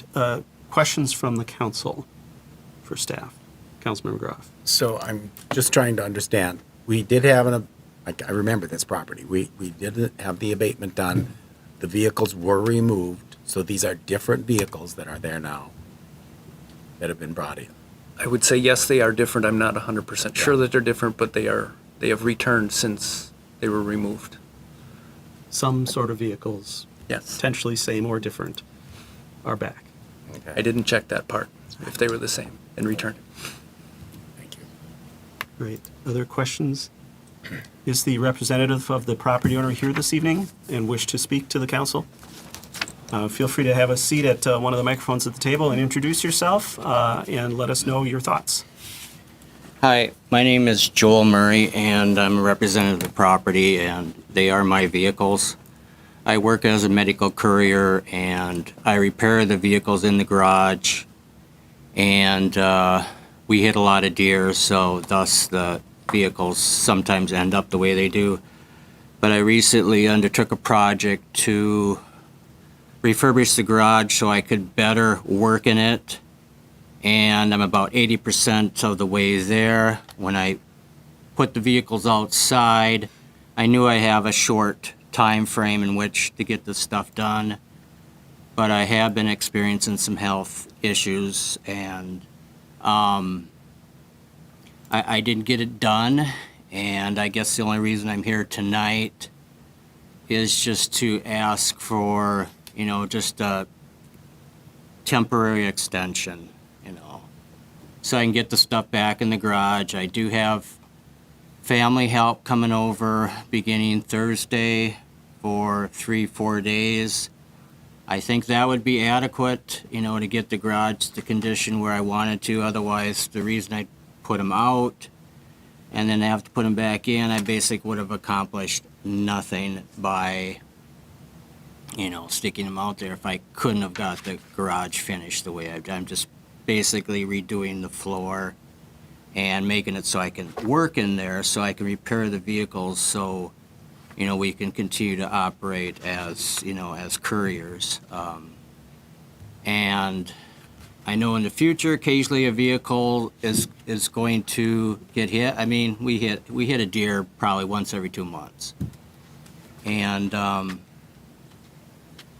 my plan is to have everything inside the garage to work, and that'll accommodate 8 vehicles basically. And the vehicles are not the same as what was before, so it's a revolving thing. But like I said, I just asking right now for just a temporary extension. I mean, I understand the abatement has to go through, but just a temporary extension so I can at least get the cars, finish the garage, get the cars back in there, and, be done with it. So, thank you. Great, thank you, Mr. Murray. Just a follow-up question for you. How many vehicles are on the property right now that are in need of repair? in need of repair. Well, because certainly your personal vehicles, we're not counting towards this, because I'm assuming you use those all the time and they're not part of this. I would say there's 6 vehicles that are in need of repair, and those were in the garage. So they've been moved out in order to do the garage project. Okay. And do you have any other places that you can store vehicles off-site? Well, I've been searching, since I got notice of this, and I do have a place in Superior that I could potentially go, and but that's like one a day. My hope was to just get the garage done and then, take care of it that way. But otherwise, I guess I could haul them up to Superior. But that's a time commitment too, and I still wouldn't have the garage done, and then, I'd be back to square one again. Certainly, certainly. No, I just wanted to ask the question to make sure to help understand your situation. The other question, our code is basically if a vehicle is operable but is not up to date on its tabs, that's one category, and then vehicles that are inoperable, which have some mechanical thing that doesn't allow them to be roadworthy. And I guess I don't quite know what you classify as inoperable, because I know where front end hits, a lot of times it takes out the headlights, front bumper cover, radiators. The vehicle could still move, but you would classify that as inoperable? I would say those mechanical systems are needed for a roadworthy vehicle, yes. And obviously, we do have a pretty good outline of that in our code language as well, which we could give you that information. But so the key is that if a vehicle has all its equipment in working order and it's just a matter of updating tabs, that's one thing. And obviously, in that case, a vehicle might be easier to move or locate somewhere else, or et cetera. But the thing that enters into that nuisance category especially is the inoperable vehicles. And so getting those back into your garage sounds like a big part of the solution here. Other council questions or thoughts? Councilmember Strawn. Thank you. Do you live in this residence? Yes, we have 3 properties, so, but yeah, I do.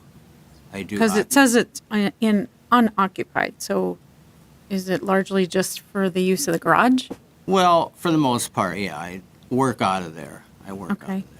It indicates 12 inoperable vehicles, and you indicate that you have space for 8. So it seems like there's still 4 vehicles that wouldn't fit in your space. Yeah, I don't quite understand 12, but I have since moved 2, and so I guess that would be down to 10 now, I think.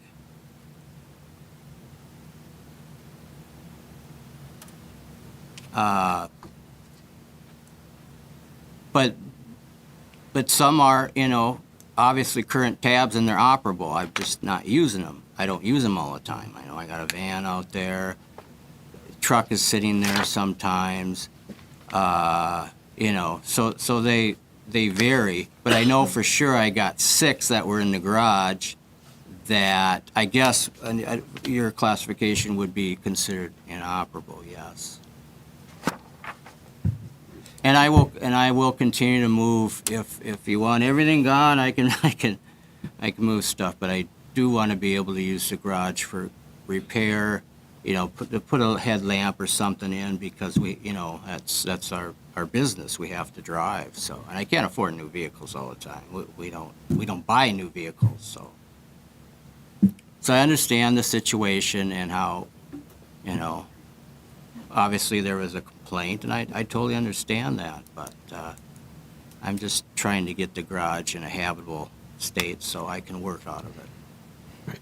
Mr. Trudgeon, you had a comment? Yes, I'm sorry to interject in the council conversation, but just to clarify for the record, it seems that you're using that garage on an ongoing basis for auto repair for all your vehicles. So once these vehicles are corrected, more vehicles will come there.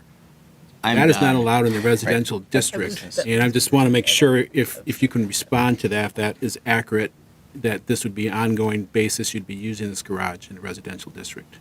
Well, I'd be using the garage to fix, but I'm done. I recently developed Parkinson's, so it's kind of slowed me up. So I'm just I'm donating some and trying to just keep some going for us to operate with. So Do I have to donate? No, I guess I don't, technically, so. Right. Thank you. Appreciate you being here this evening, and it helps us once again to understand the situation. We will also provide an opportunity for members of the public to speak to this item at this time. If there's anyone from the public who wishes to speak to this request to perform an abatement on this property of these code violations. Anyone from the public? Right, seeing no one, we'll move to council consideration. Thoughts from the council on this particular case and situation? Councilmember Strawn. There's a not dissimilar issue a block from my house, and the regular churn of cars there, and this situation for selling, which is constant, has been an ongoing concern and unrelenting for the people who live in that neighborhood. And I'm just concerned that someone who doesn't necessarily use this as their primary residence is considering this to be a shop. I know we have pretty strict standards on what we expect of even our shop owners and what they can and cannot store as far as operable vehicles on their lot. And I'm inclined to say that we continue with the abatement. We have provided extensions in the past, and I think we do need to move forward so that this is corrected before it gets to the point where my neighbors are calling me every day with concerns about this ongoing situation in their neighborhood. Councilmember Strawn, would you like to make that into a motion? Yes, I would, please. I motion abatement of property as recommended by the city staff. Is there a second to that motion? I'll second it. Okay, we have a motion from Councilmember Strawn and a second from Councilmember Groff to authorize the abatement as requested in the information from the staff. Discussion on the motion. Councilmember Strawn, as the maker, anything to add to your comments already? Councilmember Groff as the seconder. Well, I share the concern that the property is not being occupied. It's an ongoing problem. It's not the first time we've had this happen. I just think postponing it a few days, we've done that in the past. I don't think that's applicable in this case. I think it needs to be resolved. And if Mr. Murray can move those to Superior or wherever else, I think that would be the proper course of action, so I support it. Other discussion on the motion? No. All right. I tend to concur with the comments that have already been made, and I would just note that I think we do have a concern, as noted by Mr. Trudgeon, the city manager, about the potential for this to be essentially a home business, which is not a use that we allow this particular type of home business or the repair business happening or repair associated with a business. And so there's some concern about that. Certainly, we're not trying to discourage people from doing a hobby of repairing vehicles. However, we do have the standards for the operability of vehicles that are stored outdoors versus inside, and some of those factors. So I think, so long as this property abides by our code requirements, we're not going to have an issue. I think that it sounds like certainly this property is kind of bumping up against some of those code requirements, if not crossing over some of them. And so I'm supportive of the motion, and those are the reasons why. So if there's no further discussion, all those in favor signify by saying aye. Aye. Opposed? That passes unanimously. That abatement is approved. Thank you again to staff and to everyone involved in the conversation, and we wish the best to Mr. Murray in his endeavors.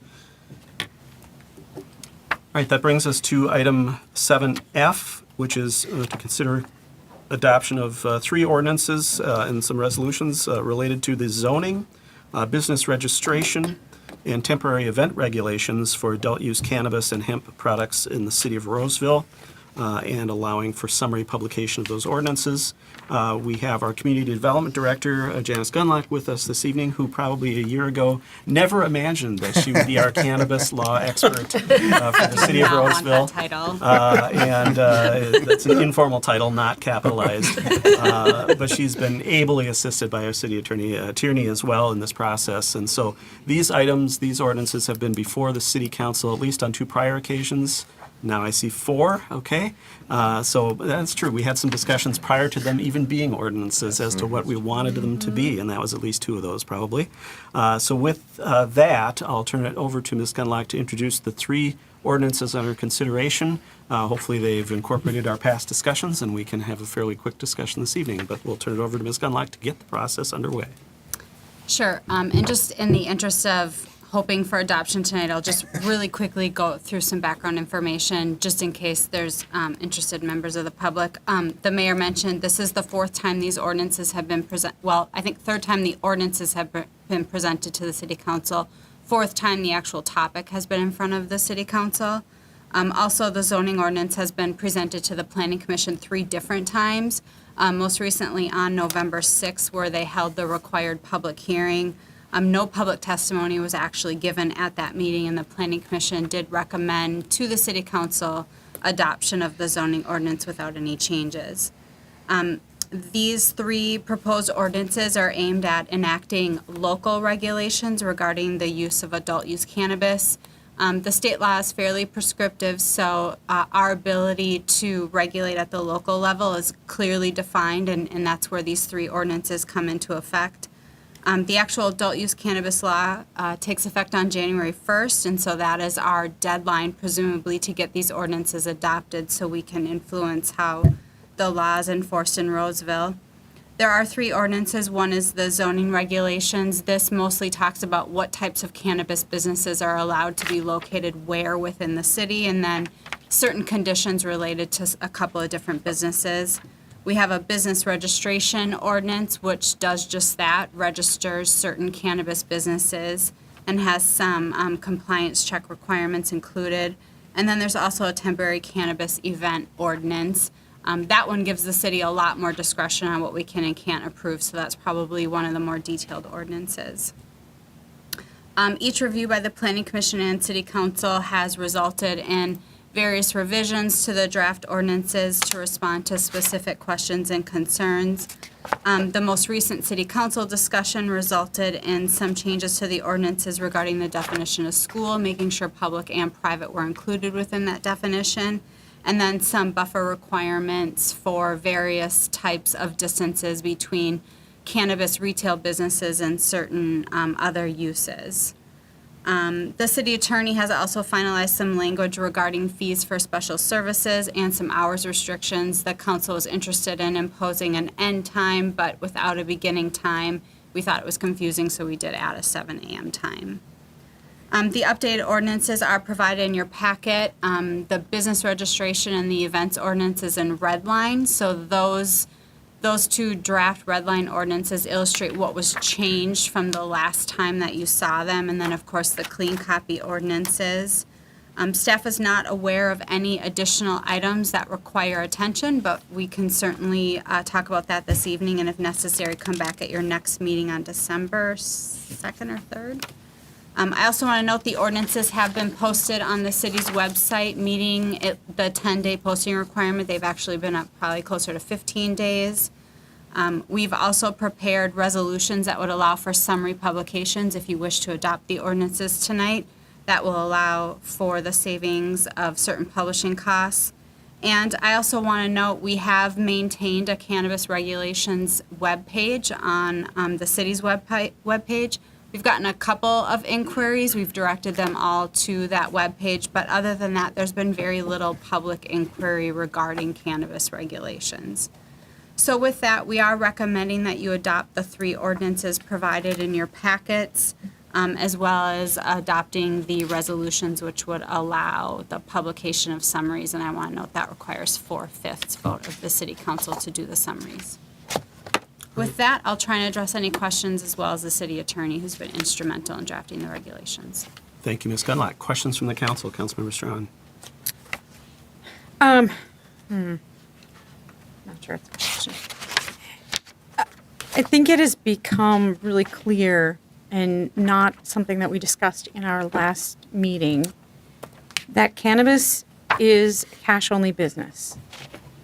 As someone who not a frequenter, that's not something that has come to mind. But I do think that may have figured in why some of these buffer zones have been allowed is that it is a cash-only business. There's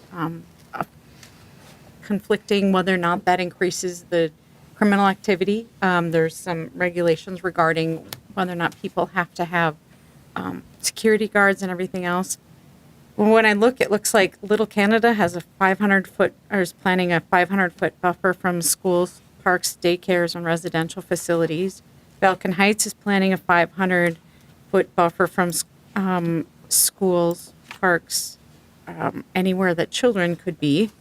1,000-feet buffer for Arden Hills, and a 300-foot buffer for Minneapolis and St. Paul. And I'm thinking specifically of our Rice-Lavender Alliance and the fact that at that corner, 3 cities come together. We had talked originally or last time, I think, one of the prior meetings, they're all kind of running into one, whether or not we could have a buffer from other facilities. And I think that particular corner is one specifically to address. We've invested a lot of time and money as an organization, especially some members of our council have been on the board there, to try to improve the livability standards of that corner. And so if we're allowing at least one retailer from each one, and that suddenly that corner turns like, it kind of changes the tenor of that corner. If we're talking about armed guards at doors of facilities, we might go from getting rid of a problematic property there to putting in a family restaurant or a family grocer in that space, and trying really hard to like change the tenor of that neighborhood. And suddenly we are addressing where potentially, none of us know. But I think both Councilmember Schroeder and I had mentioned before, it's much easier to give later than try to take back. And so I am feeling like we need to address this, especially because of the cash nature of these businesses and the potential of not just the smell of an adjoining wall between a daycare and a facility, but that, there's the possibility of criminal activity. And if not 6 months down the road we find it's not a problem, then we can make choices accordingly. But I would prefer to err on the side of caution when I look at all of these surrounding areas, and why we would choose to not have a buffer, to me, is confusing. Right, questions from other council members?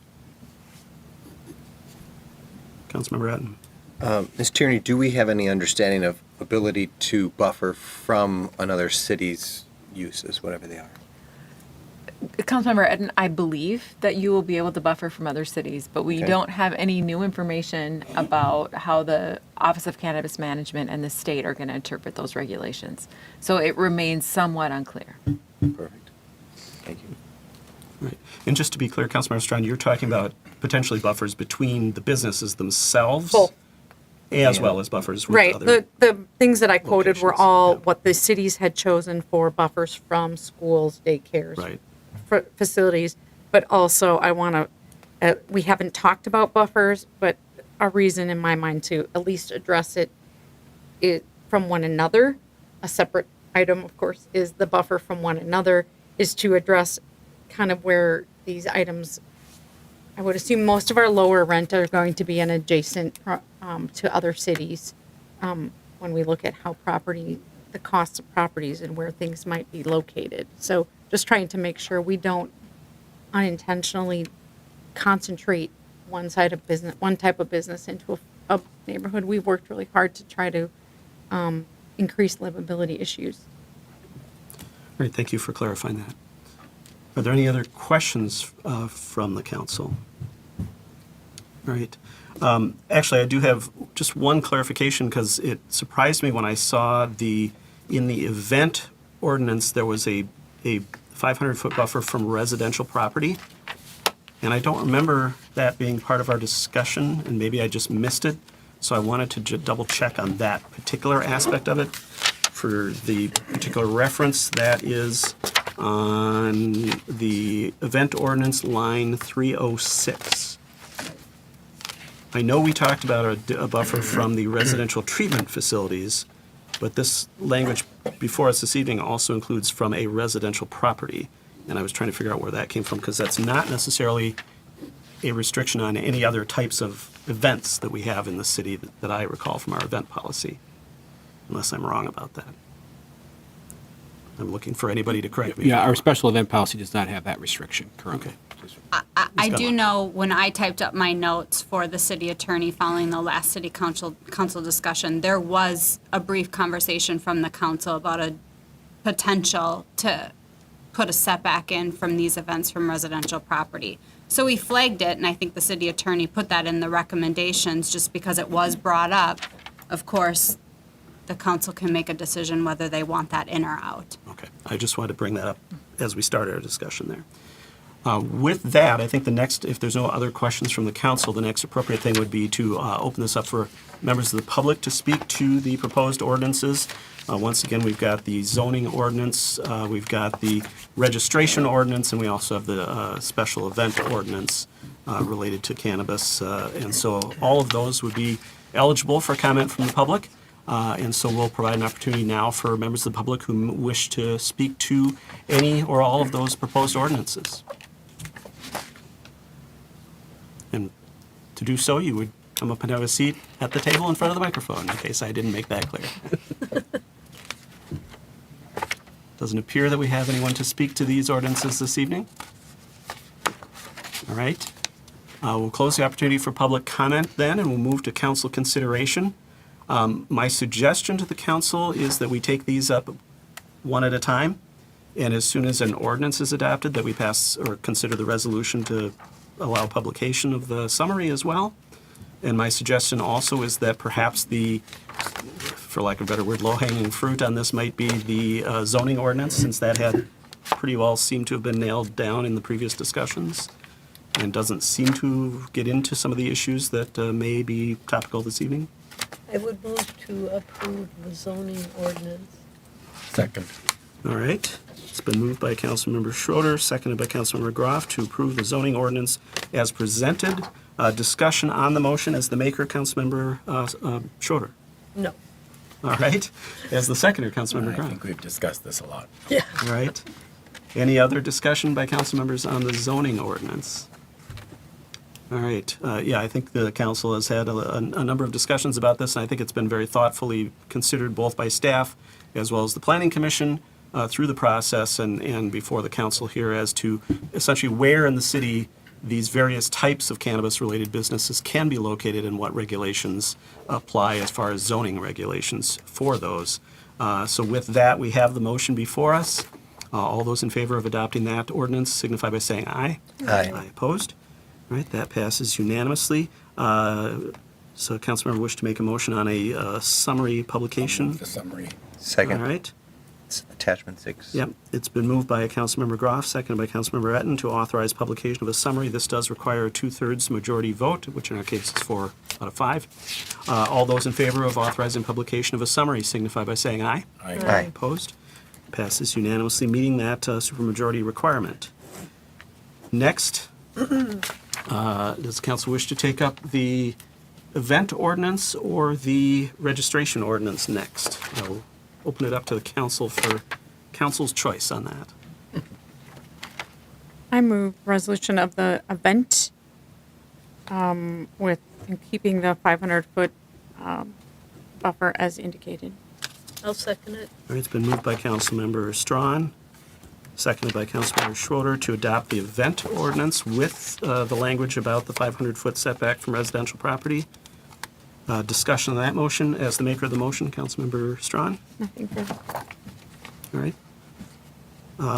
I actually am going to make a motion to amend and to strike the words residential property or A that are added on line 306.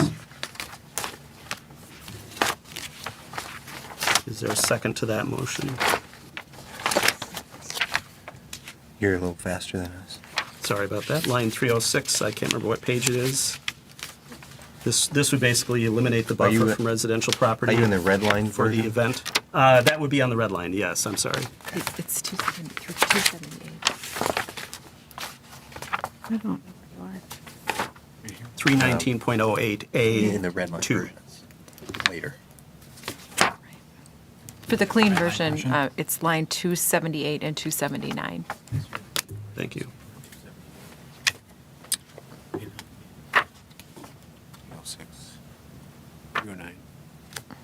No, It's section 319.08A2 of the ordinance also, if that's how you track it. May I ask a question All right? of the attorney? Is there, because I don't remember residential property being a discussion we've had. We had the zoning discussion, we've had the setbacks of certain categories of things like schools and parks. But this thing as the temporary piece is different, is that correct? The event?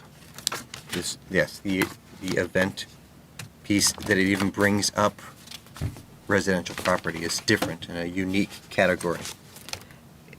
Councilmember Etten, I'm not sure if this answers your question, but the city's authority to regulate cannabis uses is much greater for temporary cannabis events than it is for regulating cannabis businesses themselves. And this language was not in any of the previous versions. This was added as a result of the notes from our last discussion. Correct. I think Ms. Gunlock and I had the same notes, and that is how this got in there. Right. Again, the council's free to strike the language. Right. We've got a motion. Is there a second to that motion to amend and strike that language? Which has not been part of our discussion up to this point, apparently. All right, there's no second. The motion fails for lack of a second. We have the original motion before us. Discussion on that. Councilmember Strawn, did I already ask for that? Yes, okay. Councilmember Schroeder is the seconder. Any other discussion from members of the council? No. All right. With that, we've got the motion before us to adopt the ordinance as presented for the temporary special event cannabis events. All those in favor signify by saying aye. Aye. Opposed? Nay. That motion passes 4-1. Mayor Rowe in opposition. On the summary question, is there a motion to authorize publication of a summary by resolution? So moved. Second. All right, it's moved by Councilmember Schroeder, seconded by Councilmember Groff to pass a resolution authorizing publication of a summary of that ordinance. Any discussion on the motion? No. Once again, this requires a 2/3 majority. All those in favor signify by saying aye. Aye. Opposed? That passes unanimously. The summary is authorized. And then finally, as it relates to the registration ordinance. Are there any, is there a motion from the council with respect to the registration ordinance? I would move the registration ordinance as presented. Second. All right. Discussion on the motion. I will defer. Councilmember Etten is the seconder. I think we've talked at length about this, had discussions around pieces like setbacks, and I'm comfortable with the current language. All right. Additional I would discussion? offer a second, a different motion to accept it with a 500-foot buffer between, from daycares, schools, and parks, so that we are in similar, keeping with our neighboring cities. Is there a second to that motion?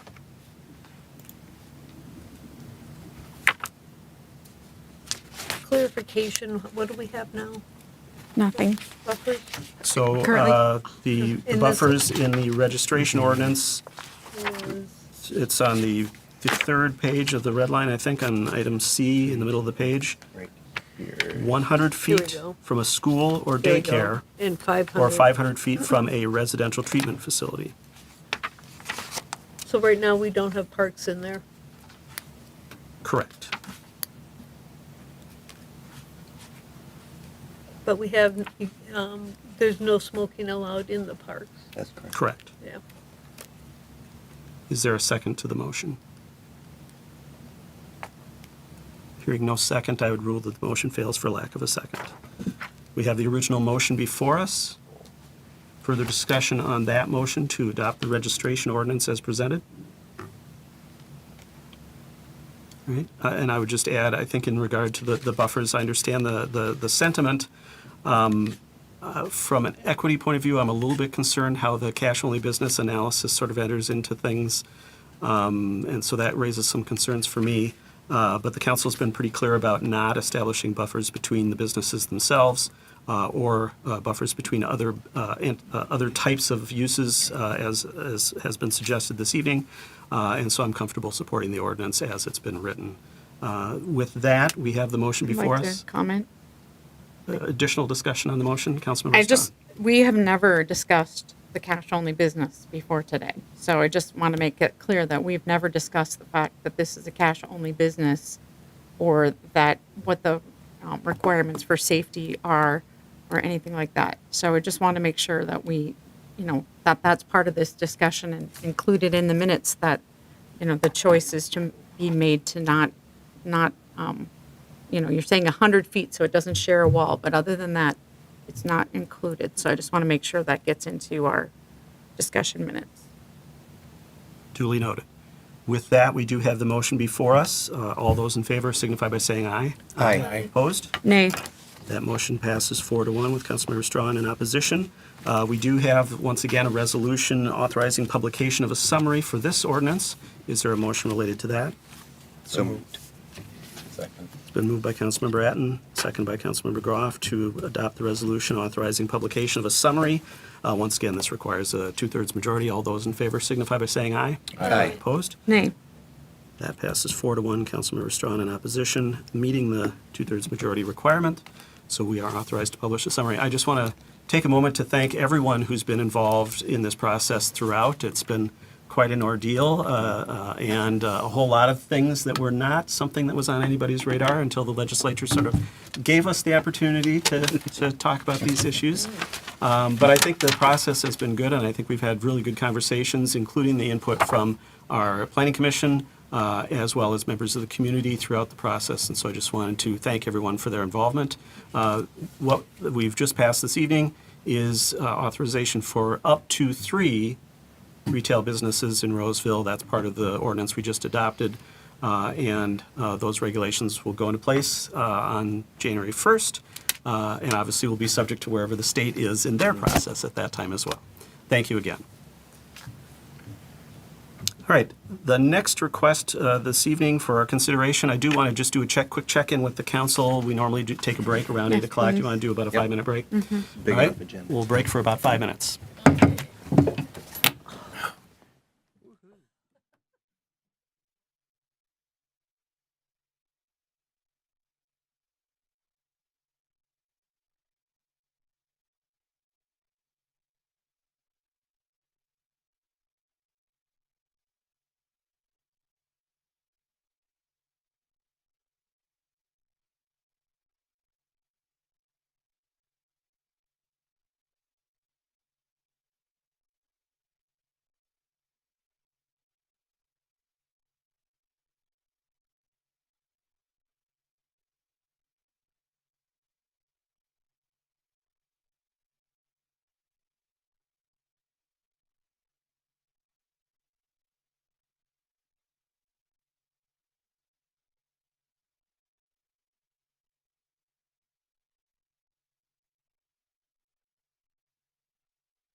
All right, we're back from a short break here, ready to take up our next item on our agenda.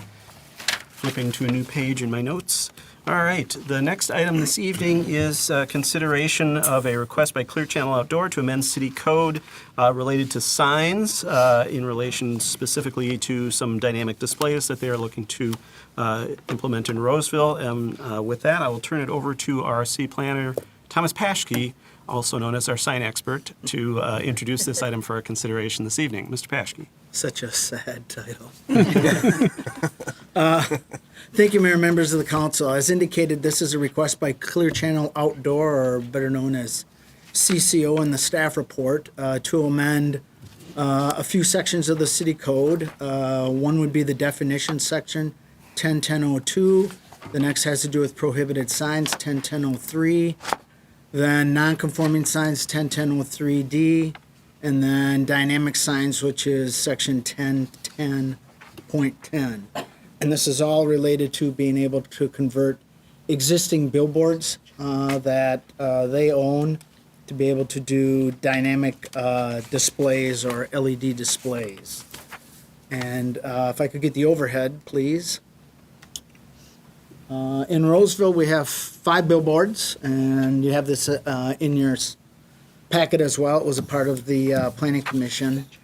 And so Clear Channel owns 4 of those, and the other one is on Brown Wilbur, but it's owned by a private entity. And so the 2 that Clear Channel is looking to convert from their static paper or whatever is there would be the one at 35 here, and I believe the one at Cleveland Avenue there. As it relates to the request itself, as I indicated, there were a number of text amendments that had to occur in order to support these, and so staff worked with Clear Channel as well as our attorney on coming up with those necessary modifications in order to support the changes. And you have a draft ordinance, doesn't necessarily look like this, but nevertheless, we had to create a definition for billboard. We had to create an allowance of the legal non-conforming billboards to be able to be converted to the dynamic display within the prohibited sign section. We had to do the same within the non-conforming sign section. And then as it related to the dynamic displays, there were, 2 small areas that we modified. One was duration, changing the time from 25 seconds to 8 seconds. 8 seconds is a standard for most all dynamic displays now. And then as it relates to the brightness, increased the brightness from 5,000 to 6,500 nits, or which is what's referred to as candle per square meter for the daytime. And then what we ended up doing is created a new, take that back. We had to eliminate section related to time and temperature. We felt it was necessary to get rid of that or modify it slightly because of the change from 25 to 8 seconds as it related to time and temp. That was allowed at 10, so everything would now fall under the 8 seconds. And then we created the requirements for how to go about converting the billboard. It requires a permit. It also requires council approval related to the displays themselves and the content that they would offer regarding public service announcements. And so that is what was presented to the Planning Commission at their meeting this past November on the 4th. And their recommendation was to unanimously support these text amendments. Last Friday, we did get an email from the mayor offering up some amendments to the proposal, which you have as a bench handout in front of you for your consideration this evening. And a representative of Clear Channel is here to answer questions as well. So with that, I conclude my presentation, hoping that you'll approve one of the 2 ordinances for modifying our code to support this. Thank you, Mr. Paschke. And just to note on the bench handout, the primary change relates to the definition of the billboard, and only because I was on the Planning Commission in '06, when we adopted our latest sign code and was aware of the definitions, it seemed to me appropriate to take the definition for a billboard from existing language in our definitions of various types of signs in the city. So specifically, the definition refers to what's known as a permanent sign, which is a distinct type of sign, which obviously is intended for not just being there on a temporary basis. It is an off-site or on-premises sign, which are two types of signs that are defined already in our code. Off-site sign is primarily something that's advertising something that isn't on the site and is generally not permitted under our code at this time. And then on-premise signs are signs that are promotional of things that are on the premise themselves. Billboards could be either one, certainly. And then specifically putting in a size requirement as to what makes something a billboard. And that size requirement is actually generally larger than what is permitted in our code for on-premise signs. But that seems to conform with the range of sizes that are out there for billboards as we know them. And so that is the primary reason for the updated ordinance language, is that definition. I then also suggested adding the notion of whether or not they are offered for lease or rent as part of the definition, and then just cleaned up the language related to how each of those locations was specified in the definition. That was just primarily for consistency of language and ease of tracking the locations. There were some other minor adjustments elsewhere, but that was the primary purpose of my suggestion in the bench handout this evening. So just wanted to go through that for folks to understand the basis for that. With that, I don't know if the representative from Clear Channel has any presentation or comments they wish to make this evening, but feel free, if so, to come up and introduce yourself and let us know your thoughts this evening. Certainly. Good evening, Mayor, City Council. My name is Matthew Weiland. I'm with Clear Channel Outdoor. It's my pleasure to be here tonight requesting your consideration of these amendments to your sign ordinance that will allow us to upgrade and modernize our existing billboard displays. Certainly want to take a minute to thank your city staff. They've been really good to work with, helpful. I think they did a very thorough job. Certainly agree with the recommendations and at the Planning Commission. With that, I just say, the main reasons we look forward to an opportunity to upgrade our displays, which we have in many of the communities around you, is a number of reasons. One, it allows flexibility to our advertisers. Things have changed. They can change their message throughout the day without having to change the board every time. Two, it allows more opportunities for your local businesses to advertise in the community without adding any more billboards. The reason for that is the way these operate. There's like 8 signs on it when it becomes a digital sign instead of just one that they rotate every 8 seconds as we're requesting. And finally, digital billboards allow us to further our commitment to communities we work in by providing that public messaging. Cities around you have done a really good job with that, and they use it to advertise city events, city facilities, city meetings. And beyond that, we do a lot of partnering with law enforcement, emergency management. We're one of the fastest ways to get an Amber Alert out, for instance. And we also partner with a lot of nonprofit partners. So it allows a lot more flexibility with the digital than with the traditional printed signs. In addition to that, it also allows us to upgrade the signs. We love all our signs, but upgrading, we think it's a more modern look. And, we want to be in appropriate commercial industrial corridors, which these are. And then we're also talking about, upgrading the signs and the columns with architectural columns and potentially city logos as a gateway monument if that's something the city's interested in. But with that, I'm certainly available for questions, and I thank you for your consideration. All right, thank you for being here this evening. Are there any questions for the applicant or staff from the council? I forgot to ask for questions from the staff. Councilmember Groff. Are any of these signs visible from any residential properties? Depends on how far back you go. The main one we're looking at on 35W, I don't think so. It's next to, it's pretty industrialized through that area. But across 35W is where I live, in Midland Hills. Yeah, this is on the west side of 35W.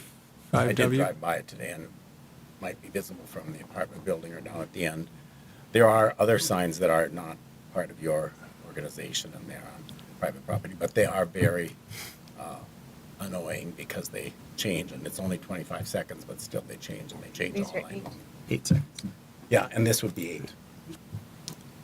So, and just to be clear, are you referring to the one on the north side of 35W as it sort of heads east-west north of your neighborhood? Correct.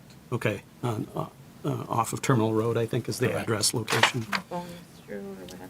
Right, okay, just wanted to clarify the location there, so. And that is not part of this organization, I understand. But it is one of our pre-existing ones that could, with a permit, be Yeah. altered if this amendment were to go forward. Right, other questions from the council for either the applicant or staff? Councilmember Strawn? The signs that are presented in the packet look substantially larger than what's out there now. As far as the base, they look more permanent, and they have so with the brick fascia and stuff like that. Are they going to be taller and have a wider view than what's there existing? Thank you for the question, Councilmember. No, they would go in exactly in at the same location, same size, same height. The displays themselves are the same size. They're 14 by 48. There's there's two locations we're discussing tonight, but the one on the interstate, it would go in at the same height and the same size. The displays are the same. They're 14 by 48 foot displays. And one of the arrays is two actually side by side, isn't that correct? Yes, there's a face on both sides, you mean? Double face displays. Aren't there two signs right next to one another that we're talking about in one of the locations here? They're across the highway from each other? Just take a look again. And then can you talk to the infrastructure that powers these, like the amount of electricity to use them versus current? Are you going to have to change the infrastructure that would needed to run this, having the more frequent changes and everything? Excuse me, Councilmember, just to clarify, you want to know what the power difference is? Yeah, are you we going to gonna have to change the infrastructure that powers this in order, do electrical work in order to have these operable? I will answer by saying that potentially the first thing we would do after we get the ordinance changes, we have to investigate those locations. It just depends on what the service is, where the nearest transformers are, what's already there to power the sign. In many cases, there's not a lot of changes we need to be made to the power. But if there was, it could result in some disruption to the services at the base of that if it was in a lot or somewhere near someone's property. Generally, we have our own service, so it would impact us to upgrade our own facilities, but it would only impact us. Other questions from the council? Councilmember Rattman? You listed some of our neighboring cities and the dynamic displays that are there, and certainly you can see those, for example, on 694, the new Brighton one and Shoreview ones, and kind of the upgraded look with the stone or stone facing and things like that. And they certainly look pretty nice. My question actually is similar to Councilmember Groff's kind of intimating how this might impact, maybe not for these signs, but for other signs, residential properties. And so for me, that would be a piece I would want to consider. Are any of these cities putting any requirements around the direction they face and or how far they are from residential properties?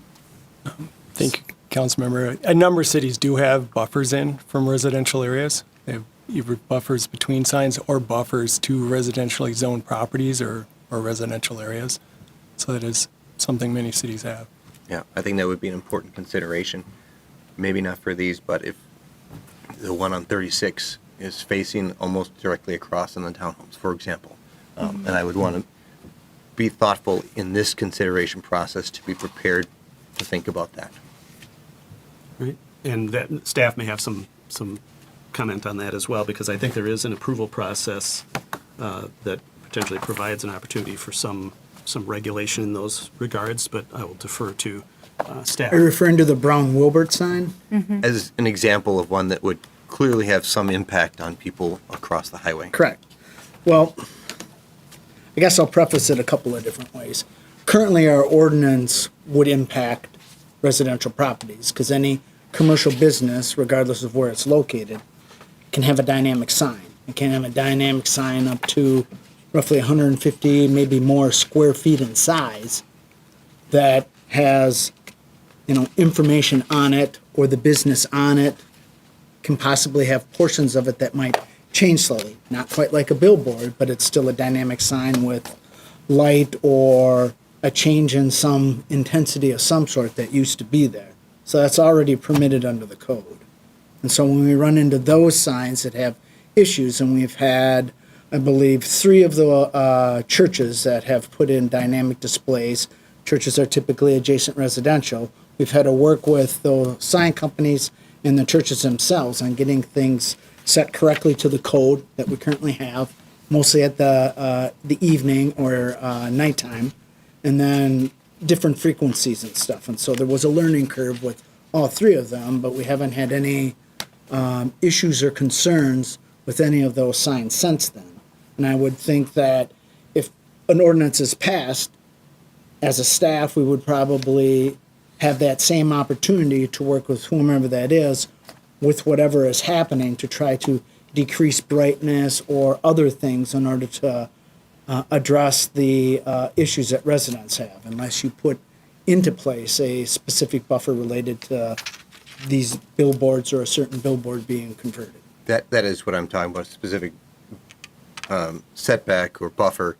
And your point about current businesses is taken, but also we're talking about something 4 to 5 times larger in size than our ordinance for a sign on a local business. So it is significantly, whether it's brighter per se, it's significantly larger. It's going to have more light that's putting off, and the changing nature of it, I think, would make it more annoying. But I don't, that's my impression, and it's something I think should be considered.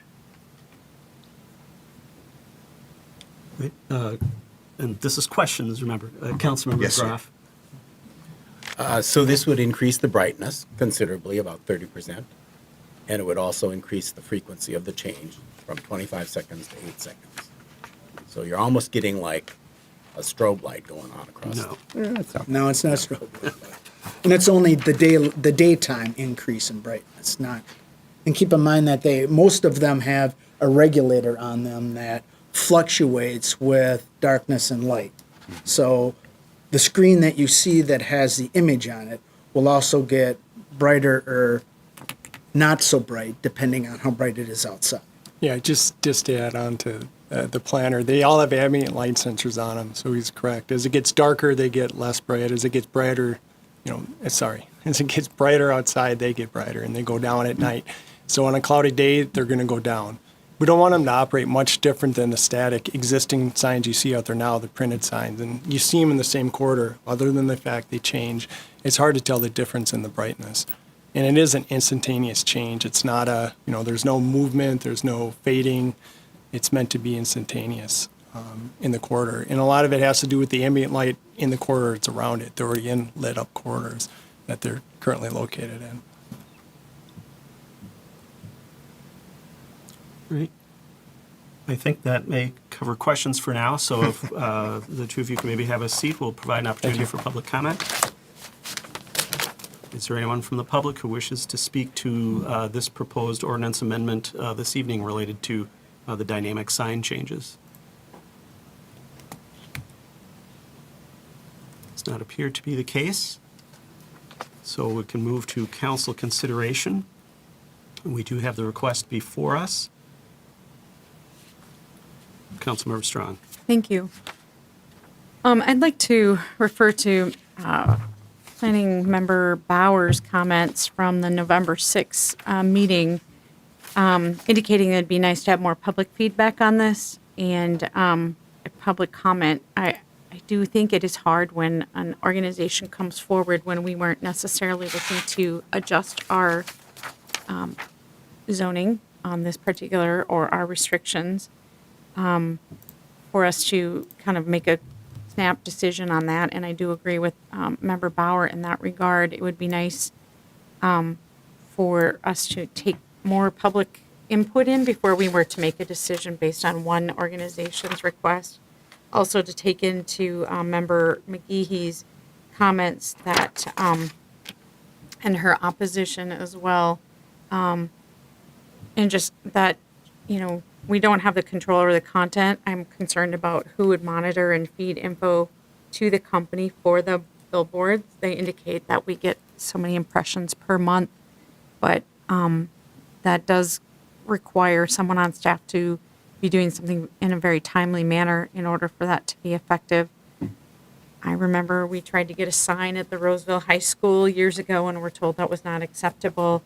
And, so I guess I think it'd be a lot of consideration of what could be put on there and who gets preference and how. There's just a lot of questions we hadn't asked because we weren't out to get the answers on it. And so I'm hesitant that we would snap to an answer without having more decisions or more discussion about what it would say and what we wanted. And I don't know. Again, just cart before the horse. We've had that a couple times tonight. Councilmember Hatton. I found that Shoreview's ordinance, and it's significantly more prescriptive. We maybe don't need to be significantly more prescriptive in that we have only currently situated billboards, but they're talking about it needs to be on the 694 right-of-way, setback from other properties, has a 500-foot setback from residential uses. It's a visual impact analysis may be required if the city manager determines the proposed dynamic display billboard could have a detrimental visual impact on residents. So there's a lot in here that gives staff more structure to work from. To think about this must be oriented facing the highway. Anyway, so I think I would not be prepared to vote on something like this. I think we should be looking at some of these other ordinances and think about how we can more richly consider this and provide some more structure, not necessarily for these exact billboards, but for some of the other ones that may have more impact. Some of the other 5 that we have existing. Well, there are 'Cause we're not total talking 5, about yeah. adding more Right, yeah. billboards, right? So the other 3, there are a couple of them that would maybe be more impactful. So that's what I'm thinking about. I think this ordinance that I've just found for Shoreview's dynamic display is more robust and might help provide direction for future considerations. Would you say that is adding requirements under the Section 7 conversion of billboards under the proposed ordinance?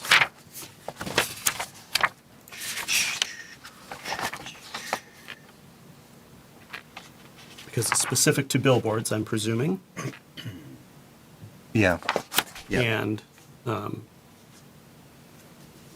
so the process would require different or additional review potentially for that approval to happen? And there'd be potentially standards included? Yes.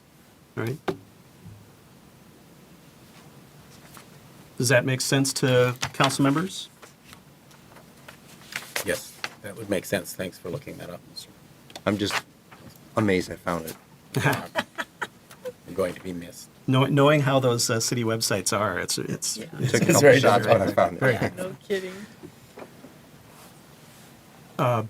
Then probably, well, let me think about it. I was going to say a motion to table to amend for those types of purposes. And we probably would have to kind of do it to a not specific time. Right. Because we need to figure out what we need to talk about and what that needs to be. And I don't know if this is under the 60-day calendar. I forgot to look at that. Your But it very attorney's well could shaking her be. head sideways. Because it's not a land use. Okay. Even though it's a zoning text amendment, it's not the same type of application. That's correct. Okay. The applicant has agreed. Come on up, let us know. We just chatted with the applicant. He's agreed to extend any review period 60 days if it applies in this instance. So that'll give us time to revise the ordinance in response to the council's comments tonight. And it'll have to go back to the planning commission, I believe, for another public hearing. So you're probably looking at February sometime before you see it again. All right. Is the staff clear on what sort of the council is asking for? Basically, it's a review of other cities' similar ordinances and some of those specific technical requirements about potentially analysis of visual impacts or buffers from residential or whatever it might be. And and your concern is related to the conversion of billboards, not all dynamic signs, because any commercial property can have a dynamic sign on their property. So you're interested in only the conversion of billboards. And protections for residential. I think that is the pieces that I think are most important for our consideration. Yes, the size of the dynamic billboard makes it different from Yep. our other signs, and then residential is the area that we're thinking about, yes, All right. or the zoning area that we're considering. Do we need a motion to formally table for that purpose then? I would make that motion. Second. All right. Moved by Councilmember Ratten, second by Councilmember Strawn to table for further review and amendment as outlined in our discussion this evening. There is no discussion on a motion to table. All those in favor signify by saying aye. Aye. Opposed? That passes unanimously. Just one check-in with the council. Does council have any issues or concerns with the definition in the bench handout as opposed to the original definition? The one you put forth. Right. I think your definition is a little clearer. Okay. Simpler, Because that would maybe. be just to let the staff know what to work from. Okay. A quick read. Okay. All right. I have no problem I will with that. follow up if I have any issues. Sounds good. Thank you again. All right, next on our agenda is to consider adopting the Parks and Recreation Natural Resources Master Plan update. And once again, our Park and Recreation Director here is with us this evening, Matt Johnson, with guest, who will be introduced shortly, I'm sure. And I'll turn it over to Mr. Johnson to introduce this item.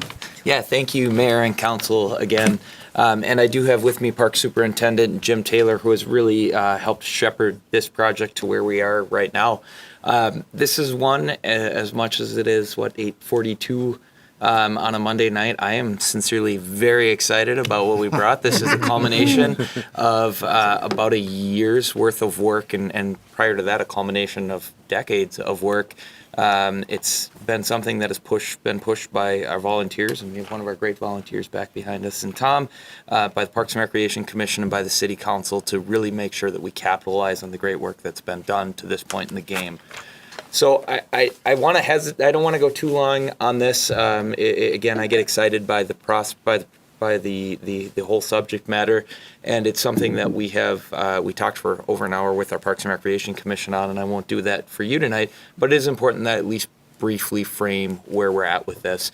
So Roseville really has a strong history of being a leader in the natural resources planning world, and it goes back to 2002 when the first natural resources management plan was adopted here in Roseville, which is light years ahead of when many other cities chose to do that sort of a thing.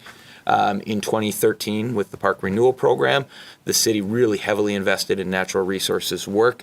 We also created a Parks and Natural Areas Maintenance Practices Manual, but really the big investment was the funding. It was $1.5 million as part of the Park Renewal Program, went to natural resources planning, and we were able to leverage that over the next 9 or so years to get over $600,000 in grant funds to really grow that and continue to operate for essentially a decade on that initial nest egg and really change the face of our system. It is neat to talk to people who were here during that time period, or even to go back and look at pictures from 15 years ago, because a number of our parks truly look different, they feel different, they're more welcoming, and they are better for the environment. So what happened is in 2022, we started to run out of money and really started to run out of projects. That original work got done in 2013. We were running out of projects, and we started hearing both from our Parks and Recreation Commission and our volunteers, let's not do work just to do work. Let's recenter, let's reassess, let's make sure we're doing this with intentionality moving forward. So why we needed a plan update. I was here last year to talk about this, so I won't go into great detail. But number one, we hadn't done a comprehensive situational assessment. That's something you need a professional to come in, walk through your parks and say, this area is this percentage of native, this percentage of invasive. Here's areas for improvement. And we hadn't really done that since about 2012, 2013. And so a lot of our benchmarks that we'd use to garner success were things like volunteer hours or just checking projects off a list. And those feel good, and those are good benchmarks. But it didn't tell us, are we succeeding? Are we actually making Roseville a better place? So it was important to bring in Stantec, our consultant, and have them come and do an assessment from a purely scholastic place to bring that data back and say, how are we doing? Are we moving the needle? Additionally, the way the community views the environment, the way the council views the environment, the way staff views the environment has changed so much over the years. Global warming has proven to be something that's unignorable, something that the community has asked us to stay on the front end with. People view parks as places to connect with nature, not just as ball fields and play spaces anymore. And so it was important that our plan reflected that. Grant funding opportunities. We all know when you apply for grants, if you have a good buttoned up plan and you say, I'm going to use your money to move the needle, you're always jump to the top of that list when you're doing those grant applications. We succeeded in 2013 through 2020 in getting grants, partly because we had this great plan, this great infrastructure in place. But eventually, you go to the well so many times with an old plan, they say, what have you done for me lately? So this plan was important to keep moving forward. And then finally, the need for direction. As I said, candidly, we really ran out of projects that were on that initial plan. And the last thing we wanted to do with our really energized and engaged volunteers is send them out on projects that were just keeping them busy. We wanted to do things that were moving the needle. So all of that brought us forward to where we're at today, which was a process that began really in early 2023. I'm not going to go through the whole process unless you decide you want me to do so, because what's really exciting is what's in the plan, not the process. But I do want to emphasize a couple things. First, it was really important, and Councilmember Etten really pushed me on this, and he was right on, that we needed to make sure that we really involved the community, both those that were our volunteers who have engaged in the process, but also those that don't currently volunteer but might engage in the future. What are we missing? What do we need to do better? So we put out a call for a technical advisory committee, and we ended up with 18 applicants. Most of them had an interest or some sort of skill set in the natural resources world that they brought to the table. I think 4 or 5 of them were really regular volunteers that we knew. A couple of them were Parks and Recreation commissioners, and a couple of them were people we really didn't know, but they either worked for the DNR or had done natural resources work in another part of their life. And they really engaged with us throughout this process. We had 3 meetings with that group, plus some offline conversations. And those occurred in April, July, and September. The slide in front of you is our July meeting, and this is really what the tone of it was. We got together and we really talked brass tacks of, the July meeting was we brought back, what did the assessment say? And where should we go from here? It's really was a fun group to work with. We also did bring this to the Parks and Recreation Commission a number of times, most recently in October. They've been very, very supportive of this work, and to be honest, they were kind of that first group, or one of the first groups, to give us the kick in the butt to say, you guys got to do this. We've got to continue to keep the ball rolling on that. So the red highlight on the slide is really intended to highlight that we have really engaged with the community. They've been a part of this process throughout. So with that, we're going to turn to kind of what the plan says. And Jim gets the first exciting slide, which is to briefly, or to the extent we can briefly do, summarize what that field assessment showed us. So first, I think it's important to note, people have been around the program. We've had Paul Backenstedt, our ecologist, the whole time from Stantec.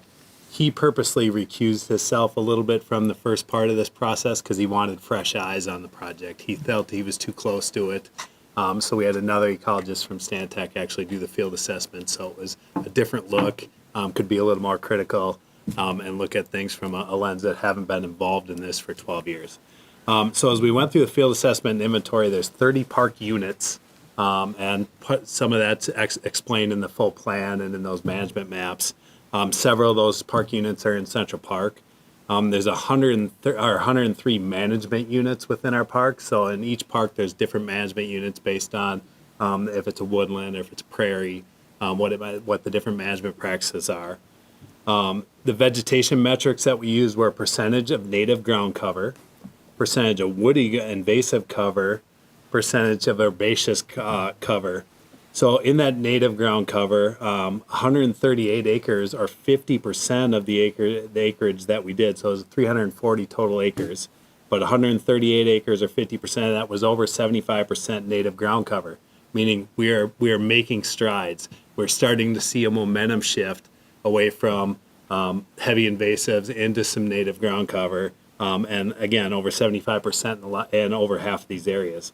The seeded species that we actually put in the ground are prevalent everywhere. We're seeing those.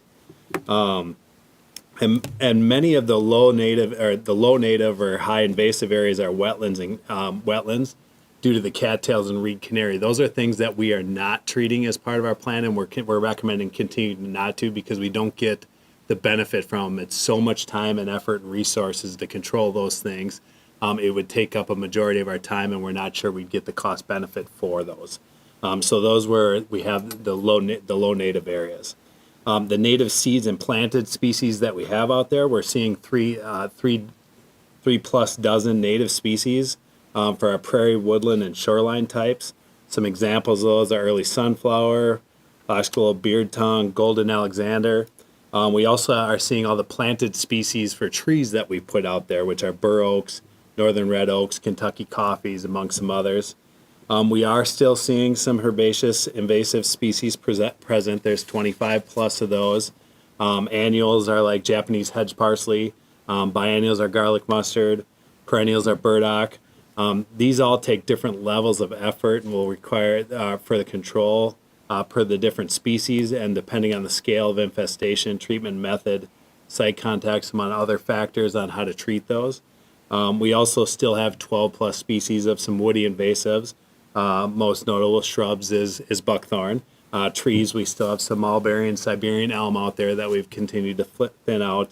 And some vine, periwinkle, I think is mostly in Materian Park, but we do have some. These will generally be dormant season control. That's what we've done in the past, so that's what we continue to do as part of this plan. We talk a little bit about factors and how some of these things, how some of the uses in parks kind of to deal with this. So the pictures you have in front of you are Valley Park on the left. That's human activity, people changing the site for personal use. So in this case, a group of teens went in and decided to make a dirt bike track.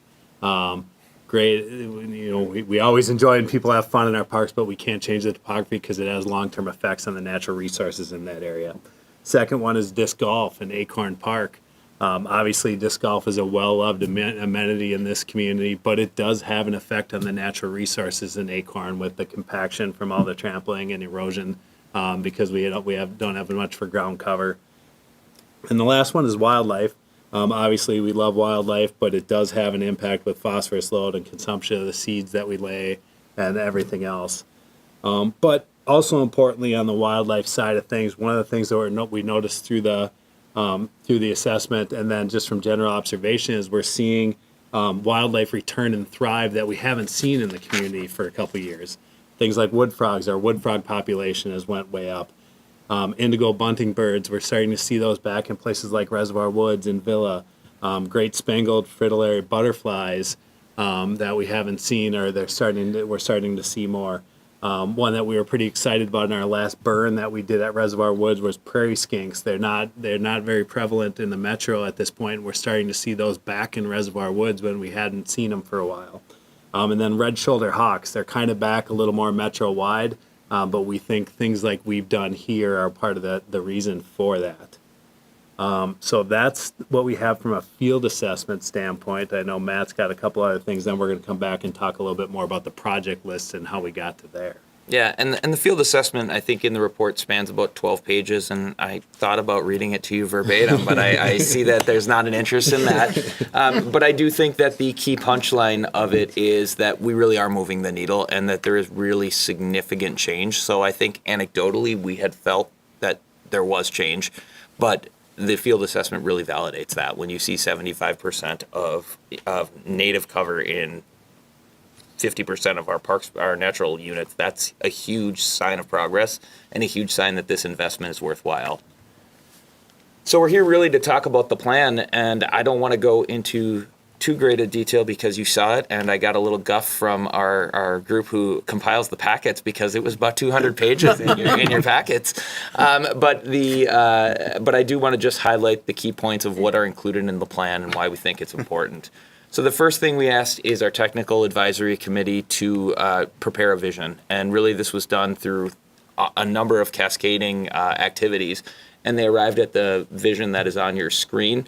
It's the only thing I will ever read to you verbatim, but I think it is important that we get it right. And that's that our vision for the future of Roseville Natural Resources Management, our vision for the future of natural resources management in Roseville parks is to create accessible, educational, and peaceful natural areas that foster a deep connection with nature.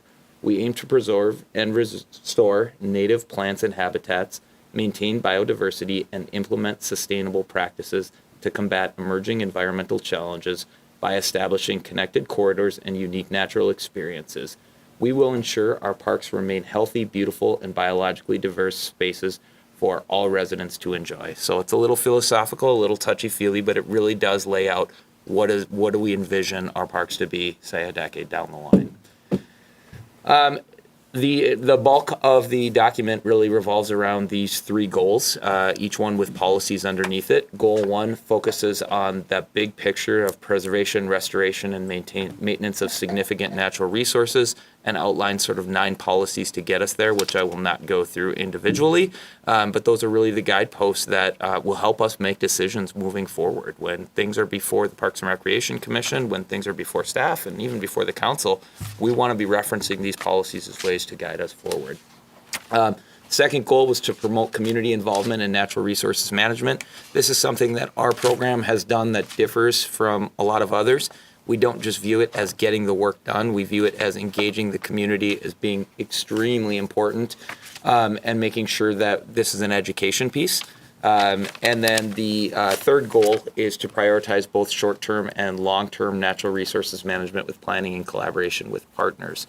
And really those are the goals that are highlighted.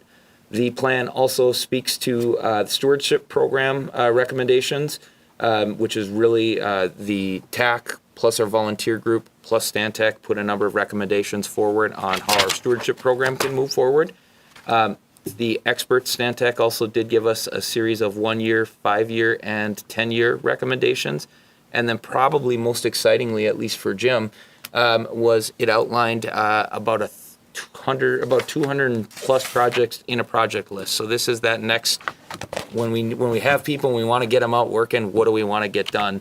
So I'm going to kick it back to Jim to just kind of summarize what the project list looks like. It is the very end of what's in your packet, and Jim will talk about that a little bit. So yeah, this is the part I'm most excited about. You know, we have all the goals Job and security for objectives, you, and maybe. So it's 41 pages long. It's pretty robust, and it's pretty detailed on how we're going to get to some of these projects, whether it's volunteer-driven, staff-driven, whether it's consultant-driven. So the good part is we're already using this portion of the plan. Since I received this 41 pages, everything we've done off it has been from projects from these pages. It really makes things much easier to put projects together. One of the things we've been able to expand because of this is we get calls from businesses throughout the year that want to do service projects. Well, this has made it easier. We hosted 4 business groups this past fall on different service projects that all came out of the 41-page document as part of the work plan. So it's allowing us to continue to expand this program into other areas. It's what we've been using for our Third Saturday events for the last couple months. It's what we've had a couple volunteer-led events that we've worked out of here. And it's important for us too, because in 2025, as part of what we talked about, we want to expand our staff-led events from 1 to 2 events a month. This will help us do that with the capacity of bringing a staff person on full-time and the forestry and natural resources supervisor. It's part of the budget for this year. It'll allow us to do that and continue to expand on this program. So the list specifics are everything's broke down to management unit, community type, whether it's woodland, prairie, that kind of stuff. Acreage, kind of labor, meaning is it volunteer driven, is it staff driven, is it consultant driven, depending on what that might be. And then allows us to rank, so quality of existing community, impact on restoration potential, sustainability, and obviously funding is a component of that Matt's going to talk about in a little bit. The other important part of this, I think, it's going to allow us to kind of be a little more proactive on our approach to things than reactive as we continue to move forward. It's going to allow us to track our progress and our outcomes, which is going to be very important, not only from just knowing where we're at in the program, but as Matt mentioned, continue to go after grant funding to kind of chip away at continuing this program going forward. That's what I have on the project list. I don't want to go into the details of it. If there's any questions on it, we can certainly answer those. It's big. It's 41 pages, as I mentioned, and it's already paying dividends in just having that much from this plan. The last piece, and my formatting got goofy here, but was the budget implications. And I fear that I sort of buried this lead a little bit as I've gotten a few confused questions about this over the weekend. Want to be very clear that, there's $850,000 worth of projects on that project list. But really, this is a master plan, which means that we're really committing to the direction through the goals and the prioritization. The paying for that kind of comes a little bit further down the line. Like any master plan, you can do it all right away. You can do a little bit. You can do it in different phases along the way. So we don't foresee, we're not coming here asking for $850,000 today. Instead, what we're really looking to do is adopt the plan or to have a conversation that leads us towards adopting the plan. But I do want to point out a couple of things. One, as you look at the previous natural resources plan from 2013 to 2022, we were able to get about 27% of the work funded through grant funding. And there's no reason to believe that we wouldn't be able to achieve similar successes at this point in the game. In fact, this really isn't linear. The same way Jim has talked about already using the project list, we already have a grant application in this fall for $60,000 worth of work. So we are trying to do grant funding, but part of the criteria that the DNR is going to look at when you go to do grant funding is, do you have an adopted master plan and do you have matching funds so we can show that the city has skin in the game.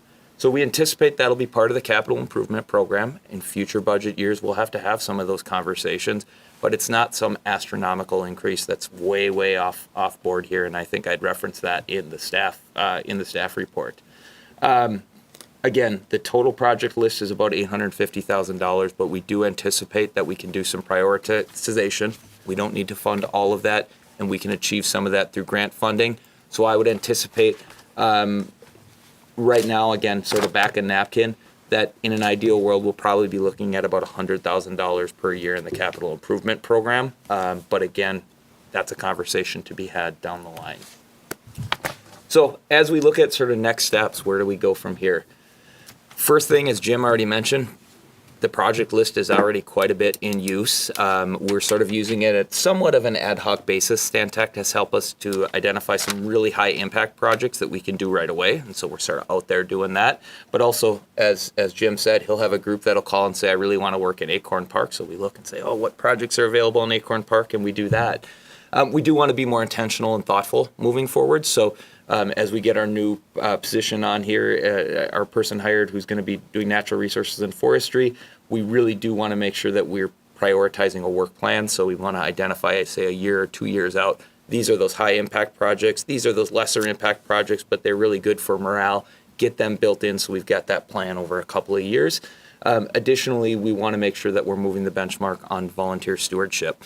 So one thing that sort of came to light with this, in the early stages of this program, you would go into a park and you would lop off all the buckthorn and you could come back the next day and say, oh my God, it all changed. It's a miracle. And everybody felt really good about the work they've done.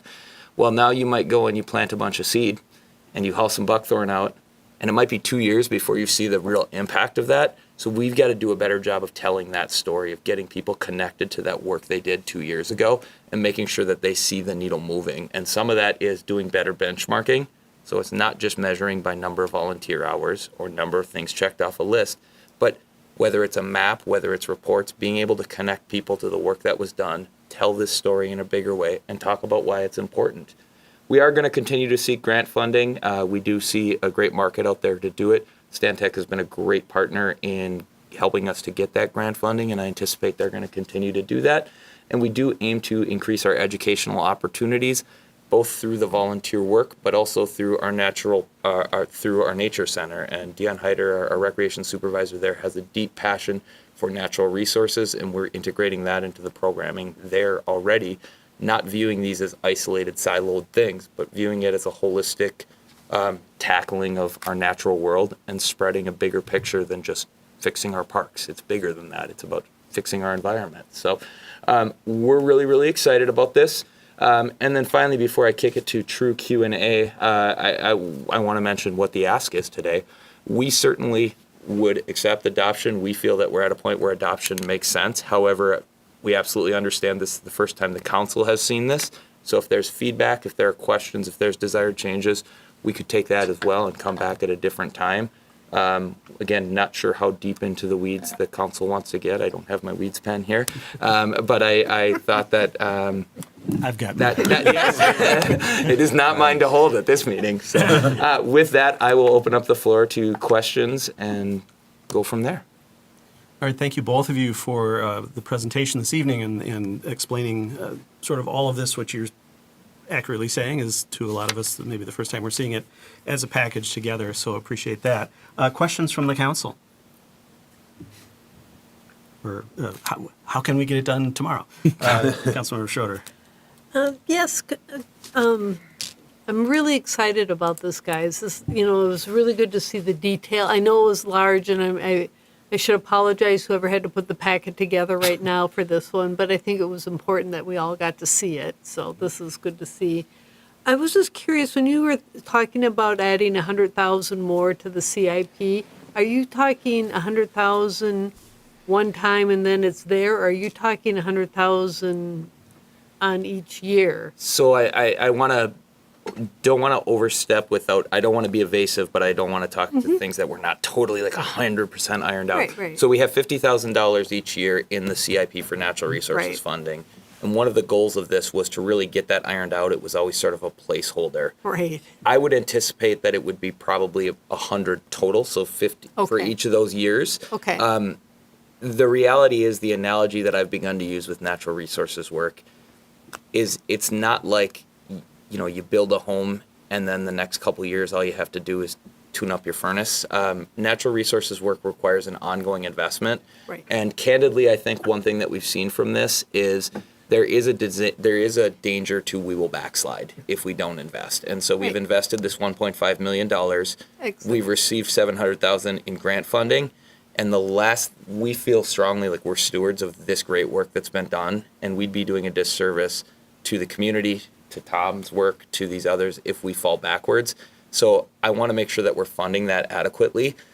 We do aim to have more specifics in there, so it may be 100 one year and 70 the next and 120 the next. But I think generally as we look at it, that 100-ish we feel good about. And I would also say it's somewhat analogous to EAB. I think we came to EAB, and I'm trying to remember numbers, which is dangerous, but I think we said we need to be prepared to pay $1.4 million to do this program, and then we'll go get grant funding. And we did, and we got 25% of that grant funded just to move that bar down. And I think in natural resources work, we can do something similar, but the city has to show that they have a willingness to come to the table to do those those matching funds to make us desirable in the DNR world. Oh, yeah, absolutely. I didn't want to give you the impression I wasn't for funding. I was just trying to prepare myself on You and me both. which way this was going. So, no, I appreciate you clearing that up. Yeah, because you're right. Because it's always funny because I always talked about that 50,000 that was in there because of the placeholder. Yep. And I'd always ask, why is that?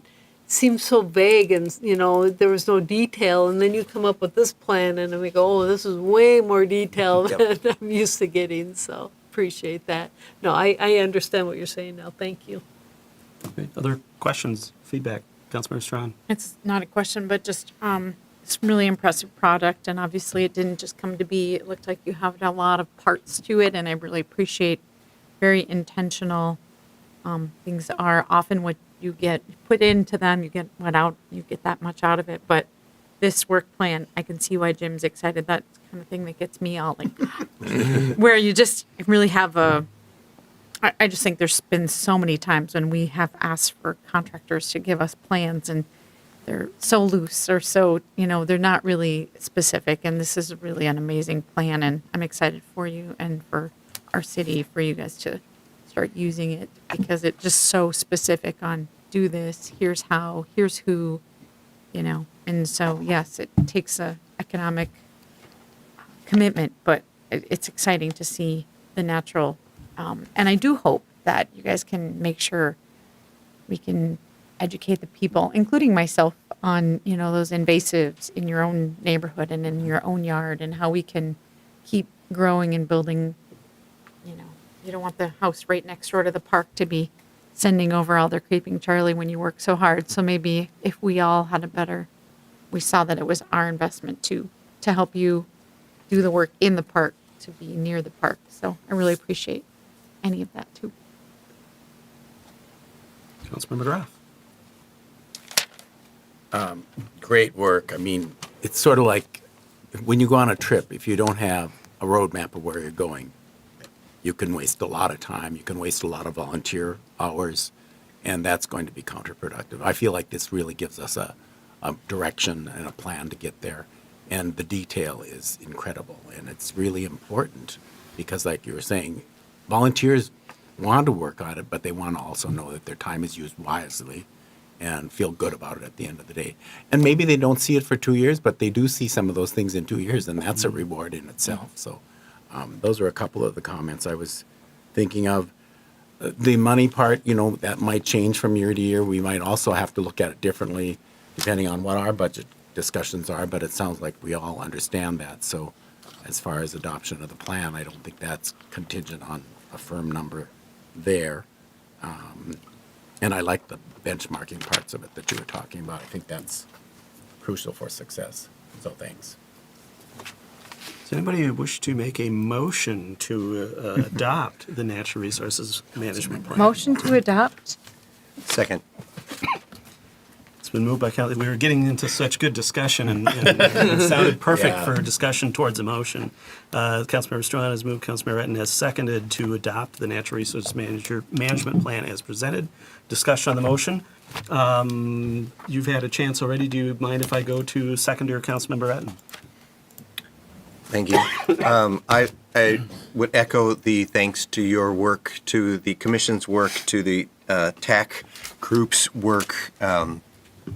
As this was brought forward and kind of putting my push behind this, thinking about not losing ground on the things we've made progress on.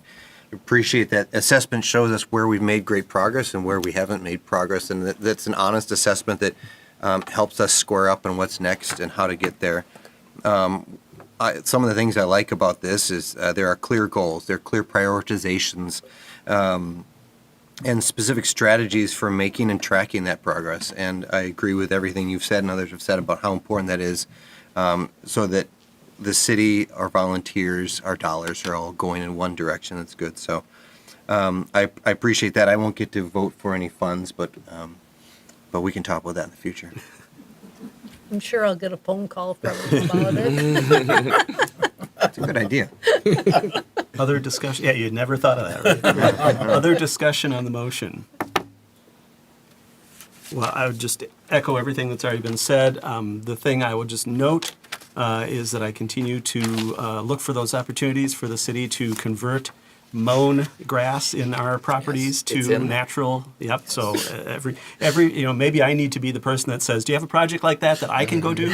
But then again, I can't even keep my yard up. So anyway, with that, I just think it's good to have the plan. I like the fact that you're going to be kind of looking at more specific without being super specific on the dollars each year, but because it's a capital improvement plan item, I think we get that funding mechanism in place on a steady basis that covers it, and then we just keep it going. So I think that's the way I look at it. And I believe the $50,000 that we're spending or budgeting each year for capital, we're also matching with levy funding each year as well. And if we're not, we should be. But I think that incremental change just gets us where we need to be. So it seems to be an easier lift in that regard than some other capital things we have to look at. So with that, we've got the motion before us. All those in favor signify by saying aye. Aye. Aye opposed. That passes unanimously. Appreciate it. Thanks for your brief presentation this evening. And I would just say that the electrons that it took me to carry the plan in were a lot lighter than the pages themselves. Just advocacy for electronic packets for the council members. I see where this is coming from. All right. With that, then we have the next item is to consider approving a wayfinding signage concept. This comes out of some COVID funding we had from a couple of years ago, as well as a project undertaken by Visit Roseville. Our board member, Wayne Groff, is on the board of Visit Roseville, so she knows about this already, probably a lot more than we do. But we've got our Public Works Director, Jesse Freihammer, once again back with us to introduce this concept plan for our consideration this evening. Thank you, Mayor and Council. So just going to go with a real quick PowerPoint presentation here, just to give you guys a little bit of background of where this came out of and kind of what we're looking to do. So background, back in 2023, Visit Roseville did complete a community wayfinding master plan. The master plan was very intensive. The goal was to provide better signage to find points of interest to businesses and make it easier for residents to get around as well as visitors. The study did look at both pedestrian and vehicles. There was a lot of discussion with Ramsey County, particularly, and MnDOT about what we can do for signage. Basically, what it came down to is the county and both MnDOT and the county both aren't very supportive of adding additional pedestrian or additional vehicular signage unless there's a real good need for it. So there was very limited on what we could do. So what we ended up doing is really focusing more on the pedestrian signage based on that. And kind of based on that, you know, from the Pathway Master Plan, there's a goal in there to provide proper signage for safe and user-friendly pathway network. And then over time, we've heard a lot of feedback from residents about adding more signage to, you know, how far is it to this destination, or, you know, if you're on a trail, what other parks are nearby? Because, you know, sometimes you don't realize, hey, another quarter mile this way, there's this destination that's just off the beaten path. So with that, the 2024 budget does include $200,000 for ARPA funds that was set aside for this project. Knowing that this was coming up, we do have to get those ARPA funds committed. So staff actually did send out quotes on this concept to get a little bit ahead of this. So we were planning to bring back the quotes next meeting, but since I did get the quotes back this morning, I did want to just give you guys a feel for what the signs do cost. A sign installation, the draft concept plan that were presented tonight does include 14 signs. Sign installation cost would be $39,000, and the signage itself would be $72,000. So an overall cost of $111,000. So the average cost is only about $8,000 a sign. It did come in a lot less than we actually thought. We got the sign concept is kind of based on what St. Paul does on the grand rounds. And they had told us the cost would be about $10,000 a sign. So the minimal quotes we did get back were good in that aspect. So if this concept is approved, we would end up bringing back that PO to council on December 2nd. Just want to make note, we do need to commit to those funds by the end of the year. So this can't be really tabled too long, because otherwise we'll lose that ARPA funding. So real quick about the plan. Staff met, both Parks, Public Works, and City Manager, kind of like where would kind of the most bang for our buck and where were the best use to help direct. We certainly wanted to focus on key corridors. We wanted to have connectivity.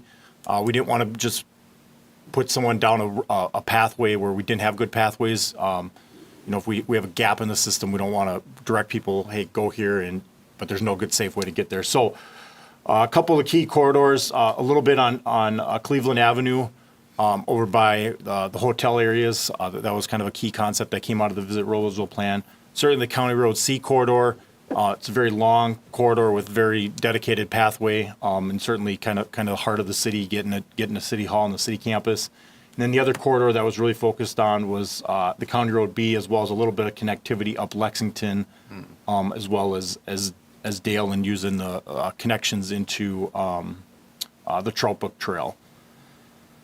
So as part of that, we kind of came up with a concept of what we'd put on the sign. So this is probably really hard to see, but basically, you know, on a sign we typically have between 5 and 8 finger signs. You know, for example, at the intersection of County Road C2 in Cleveland, we'd have something pointing to the west for lodging, direction to Langdon Park, Oasis Park, and like Rosedale Center. And then we'd also have the mileage on there. These sign blades would also be color coded to help make it easier. Obviously, green are parks, and that can be tailored a little bit, but kind of following what kind of industry standards are. And then, like I said, the other key thing is you know, how far the destination is. So you know, hey, I can walk that and say, hey, I don't have to, you know, drive my vehicle there. I can walk a half mile to the next park or whatnot. So. And then this is kind of the concept that Visit Roseville came up with. The overall sign is I think it's 14 feet tall. The bottom of the blades would be 8.5 feet, so you'd be able to go underneath them if you're walking. And then kind of there was 5 concepts for kind of what the emblem can be at the top. So the way we put the quote out is basically an emblem would have to be so. But certainly if this plan moves forward, we would want some feedback from council which emblem that we would move forward with. So With that, we could certainly have some discussion on where we have the signs or what you guys want on the signs, but we would like a motion to approve the wayfinding signage concept plan and provide direction on the sign emblem for the top of the sign if council chooses to move this project forward. So I can answer any questions the council may have. All right, thank you. Just wanted to add, so I think we had the $200,000 in funding in the ARPA, and it looks like this is coming to something like 111. Correct. Is So that we're something where we want to add some more signs while we've got the dollars, or? Yes, you certainly can. Okay. Any excess dollars we would have left over, we would put into the police equipment fund, because that's an eligible use, just to put in the capital fund. But I think there's a great opportunity. This is our first stab at the signage, and while we have 14, which is a lot, the quotes did come in pretty favorably. So if there's gaps, we did not include every single area. We were a little concerned about the cost, and we didn't know what they were, so we tried to prioritize. But I've heard from some already today about B2 corridor. We can certainly look at doing that. And while we don't have those specifics worked out here tonight, I think what we're really looking for is kind of a commitment, and then verify that next meeting that we should purchase 18 signs, 20 signs, and we can certainly come back and have more conversations about where they should be located, what the signs say, all that stuff. But the importance is to really get these dollars committed here today and enter into a contract with a sign vendor to do that. So we're open to adding more signs or moving signs. Right. And I would suggest at 9:23 in the evening, at the end of our meeting here, it's probably not the good time to have the extensive council discussion about exactly where to put the signs and what to put on them at this point, but rather to kind of give the authorization of what we want to authorize to go ahead, if anything, and some feedback maybe on the 5 concepts for the top thing as well. Councilmember Strawn. I like it. I think if we came in so low, I think it would be great to add more signs. I was curious why, I mean, I kind of know why I bet Teca is in there, because it's our community center, but not Roseville High School. And then there's nothing out on the sides of the city, and often already they kind of, obviously there's not much on the west side other than the northwest, but they already feel like we ignore them. So I would hate to not have anything toward them. And then going all the way over to Rice Street, I don't know. And it feels like we only kind of grab a couple of the main parks. And that's something we can talk about some other time. But it may be nice to not have some of the parks omitted. Great. Other questions, thoughts, feedback? Councilmember Groff. I like the signs. I like what I've noticed when you have these signs in neighborhoods or cities, it creates more of a community. People say, oh, yeah, that sign means I'm in Roseville. So I like that part of it. I do like the design of the sign. I think that works well. And I think there are people, at least the hotels say this anyway, that there are people that would like to walk, but they don't know how, if they're visiting here, they don't know how far it is to like Langton Park or how far it is to Rosedale or what. And, if you're going to have that little extra treat when you're going somewhere, you might want to walk that extra mile or whatever and know what you're doing. Yeah. So those are my thoughts as far as the other details. They can be discussed later. All right. Other thoughts? Councilmember Atten. I would agree with the thoughts that have already been stated. I think it would be important to add more signs. I would be targeting areas within some parks, like within Central Park, areas where we have a lot of people who are currently walking or would be visiting Roseville and need direction.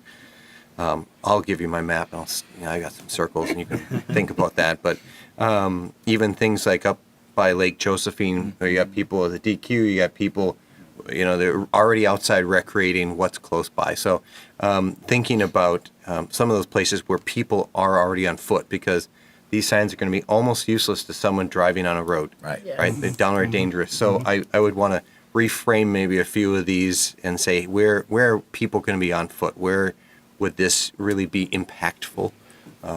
And so I'll send these, but that's my thought. Right.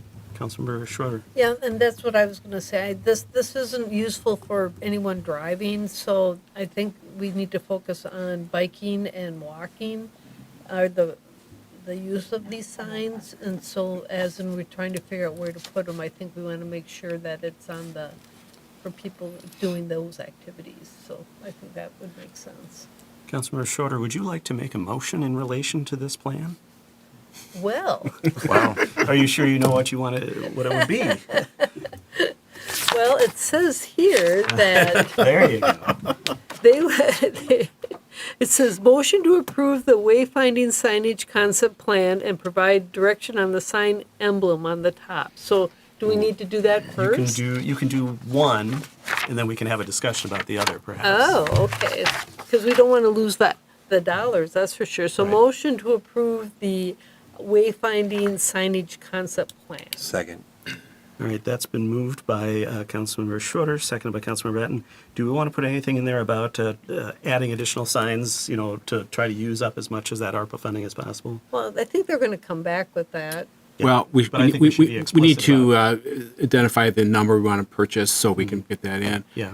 I'm just going to throw out a number. Do you want to get 20? I'm not sure what that does to our How about we cost. maximize out the $200,000? Yeah, whatever it takes to spend the money. So I looked, we can add about 11. I would just say I'd caution adding just 10, just so we have a little bit of fluff, Well, so we're do not we- over. Pat, you mentioned you wanted some of the money for the police equipment fund? Well, that's just where it would go. If it That's wasn't- where it would go. It's always needed. It's not critical if we don't put it in there. So, I mean, but anything left over, we'd throw in there because we would want to make sure we put that money. So like I said, we have 14 right now. I ran the numbers. We can add 11. That would get us really, really tight. We certainly can go talk with the contractor and we can firm that number up since we have a week. Sure. Although the council So we packet. could add 24. So we could have 24 total. Well, I would Not add say 24. yeah, Add Total, 24 total. Okay. whatever keeps us under that dollar amount. Right. I don't Yeah. want to go over Yeah. it at all. But the general Trace is direction right. is get as close as possible. Yeah. Around Yeah. 24 is probably 10 where we're going. additional? Yeah. Yeah. 24 total. I mean, Yeah. this is probably the Because only there'll time. have to be some calls Exactly. made as to where to put them and things like that. So Yeah. there's flexibility And there. this but may be the only time they ever get maximize addressed. the use of the so. funding opportunity is what we're saying. Okay. That is in the motion, right? Yes. All right. It is. Maker and seconder. Mr. Mayor, the motion was to approve the wayfinding signage plan. We understand this is going to come back. The spirit I'm taking that is Right. we're going to continue to talk about it, but Right. the general This is to concept get is it good. going. But This the is to specifics will be get it worked out going. in a future date. Like the natural resources master Exactly. plan. Yes. It's a theme of the All right. night. Discussion on the motion. Maker of the motion, Councilmember Schroeder. Nope. Councilmember Ratten as the seconder. Talk plenty. All right. Any other discussion on the motion? All right. We have the motion before us. Although, I forgot to ask for public comment. Is there anyone from the public who wishes to speak to this item? Does not appear to be the case. All those in favor of the motion signify by saying aye. Aye. Opposed? That passes unanimously, and we look forward to that contract coming back soon. Do we need to approve the? Oh, and now the discussion about the 5 choices for the topper. You And need that. I'll now. just add, we can do that definitely on the second if in the interest of time. So does not council- needed do for council tonight. members Unless- have any like things they really hate about any of them right now that we just I want really to rule like the out? black. I think that would weather better. I like bolder writing. Would stand I like out the bolder better. writing like this one. Yeah. Yeah, either the one in the center or the one to the right, because Yeah. I I do would like agree. explore Roseville, Okay. Yes. explore Roseville rather than explore. Yep. But I do like the brighter writing in the center. So Yeah, maybe I do the too. center Yeah. bottom one seems to be the Bottom consensus center, choice. just situate the words differently, maybe. Yeah. Well, you mean situate them like the bottom right? Yeah, Like this. Yeah. but with just brighter. Fatter Bolder, lighting. Yeah, bolder just- letters, just but like Yep. the Turn it lower right. around. Take this. Lower and right, move it. okay. All right. Well, we've never made a decision on an emblem that fast. On Kind anything. of reminds me of On anything, okay, yeah. Sounds like the recycling bin discussion. But anyway, that was pretty quick. All right, we've got the guidance on that. We've got All right, the all approval right. of the plan. Thank you again, and I right. appreciate the council's support of more signs because that was definitely going to be the thing I wanted to promote. That brings us to Roseville's 2025 legislative priorities. Mr. Trudgeon, can you introduce this item for us? Yes, so in your packet is information, and let me just pull it up for myself, about our legislative priorities. And I'm just going to, hold on, let me just, I got the PDF of the current policies in there. Somewhere in PDF, there it is. Okay, so last year, as you know, we had legislative priorities. These are what we approved last year as the council. I would just note 2 things, and I go through it in the staff report. There wasn't much done in 2024 legislative session, especially compared to 2023. Yeah. We'll see what happens in 25, right? Yes. Pretty much nothing. Yeah, we'll still see. Making up to be exciting. So the only things of significance that occurred that affected our priorities was that last bullet point in the high priority about the language change on the SROs. That was Yes. passed. Right. And there was, I would note, under the other priorities, some advocate for funding for EAB. There was like $8 million. So sure, that's great, but that doesn't resolve everything. So those are the only two things that I could find that were directly addressed. A bonding bill wasn't taken up. A lot of legislation wasn't even considered out of that. So as a base, maybe start talking about what we have currently in our priorities, if anything should change. I would note a couple things about potential changes and or new things. One of the items that we have under the other priorities is regarding the ambulance service. In talking to Chief Brosnahan and myself, and Mayor Rowe has been in some conversations with surrounding cities as well. This is a bigger and bigger priority. As you know, we identified that as being an issue here in the city of Roseville. And if you recall, when we move something from a low priority to a high priority, that means we get a little bit more involved, more directly, whether that's resolutions, letters, testifying.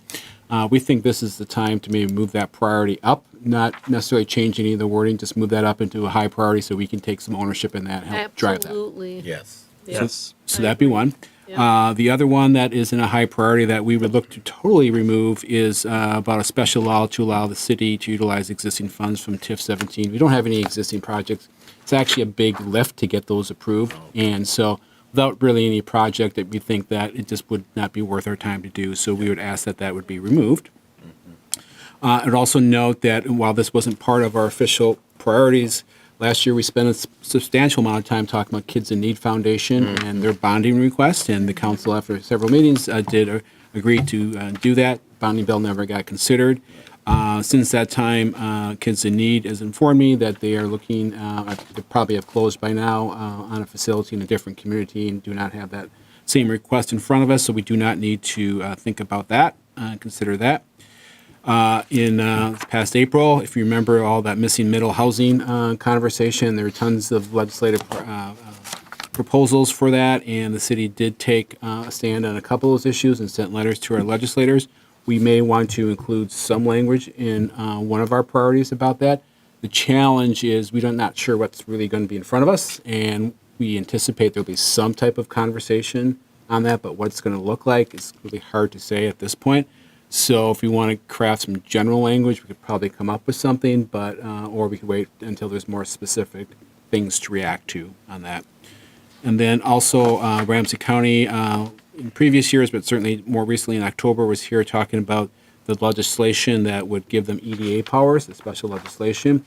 As you recall, last spring, City Council, after some clarification, did support the proposed legislation.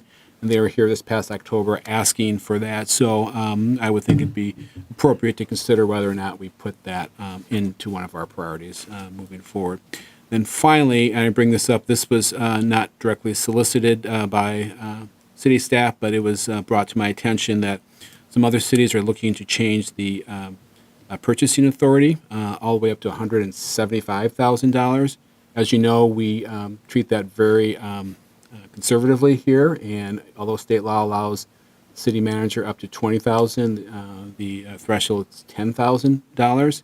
And so I just bring this forward for consideration. I did tell the folks at Edina that I'm not sure our city council is ready to consider this, but I would bring it forward for conversation.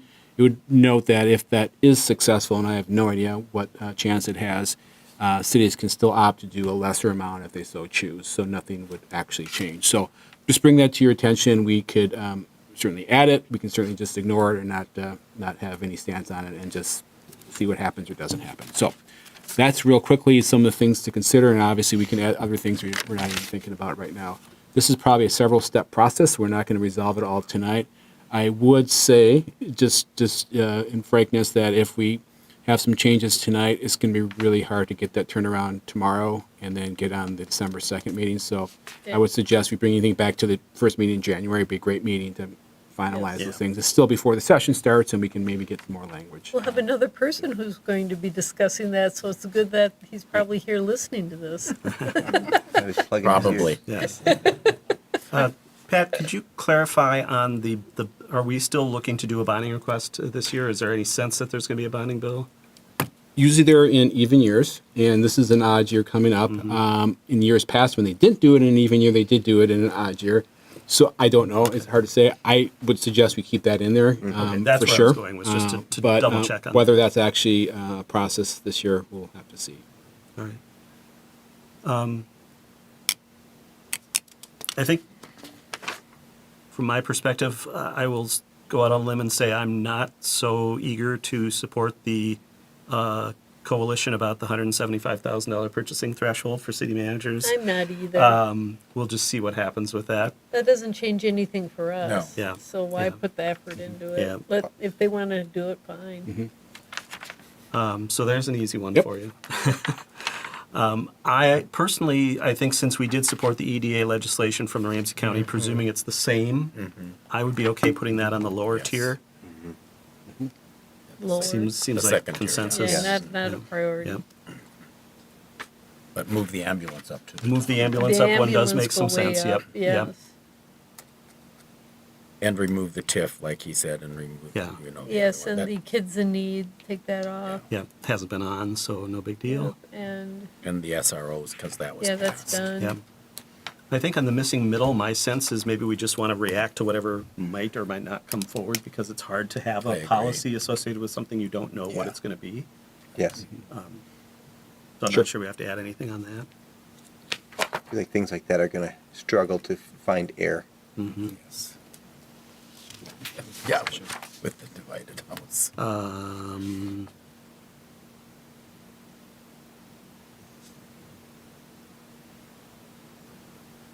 Any other changes council members might like to see? Those were the ones that I noted. Yep. I'm fine with We that. want to keep the top room, cocktail room as a high priority.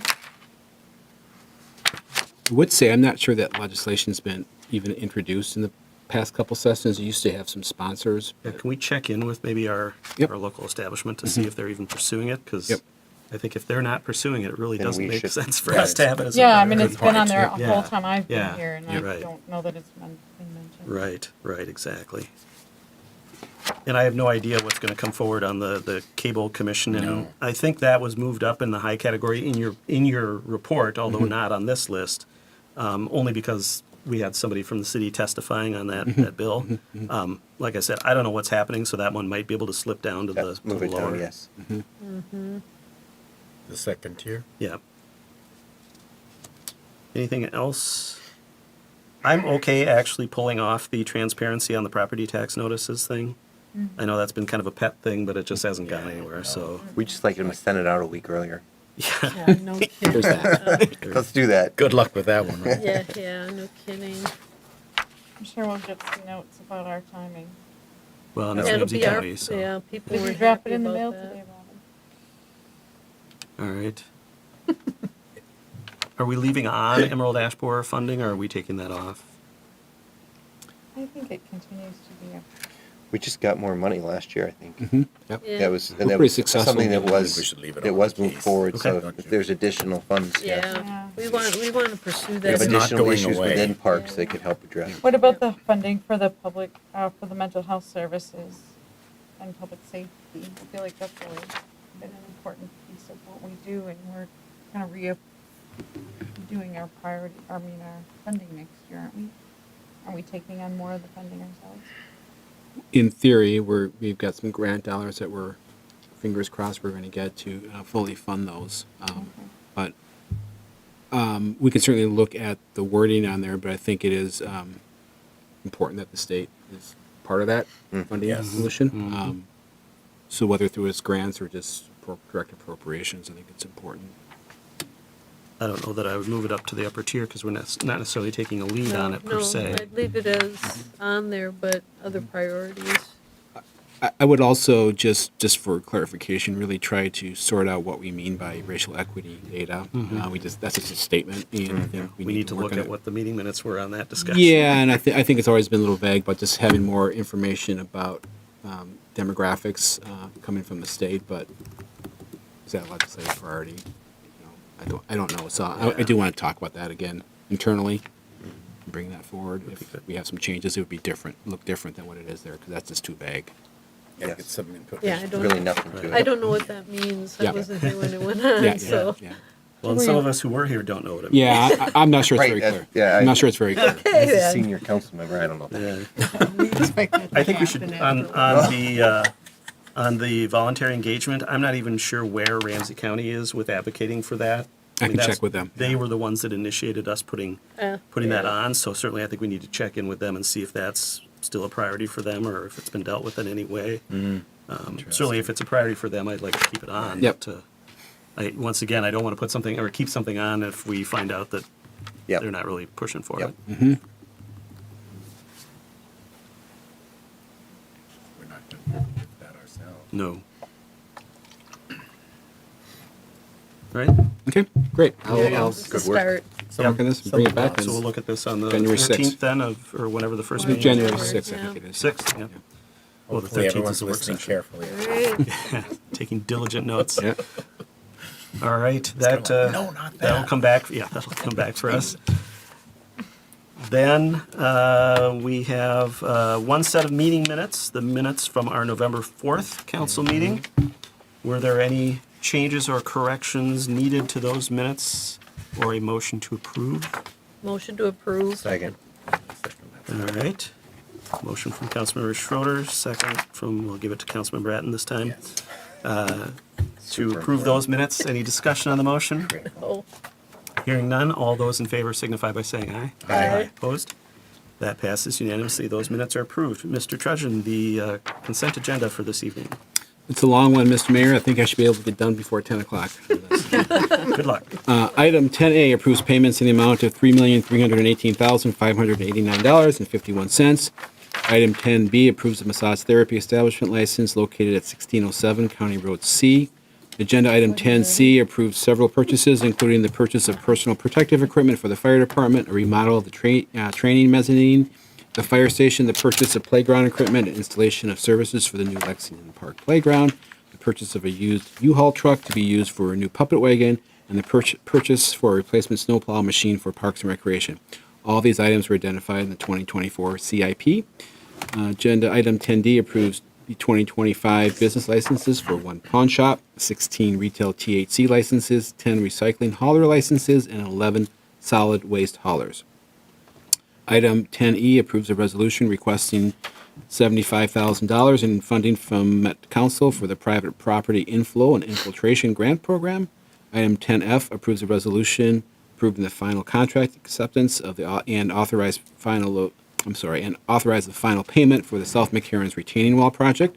Item 10G approves a resolution to apply for the solar on public buildings grant from the Minnesota Department of Commerce. Staff is proposing to install solar panels on the water booster station at 706 Schreier Avenue. If successful, the grant award may be up to $72,000 to offset the estimated $125,000 cost of the solar project.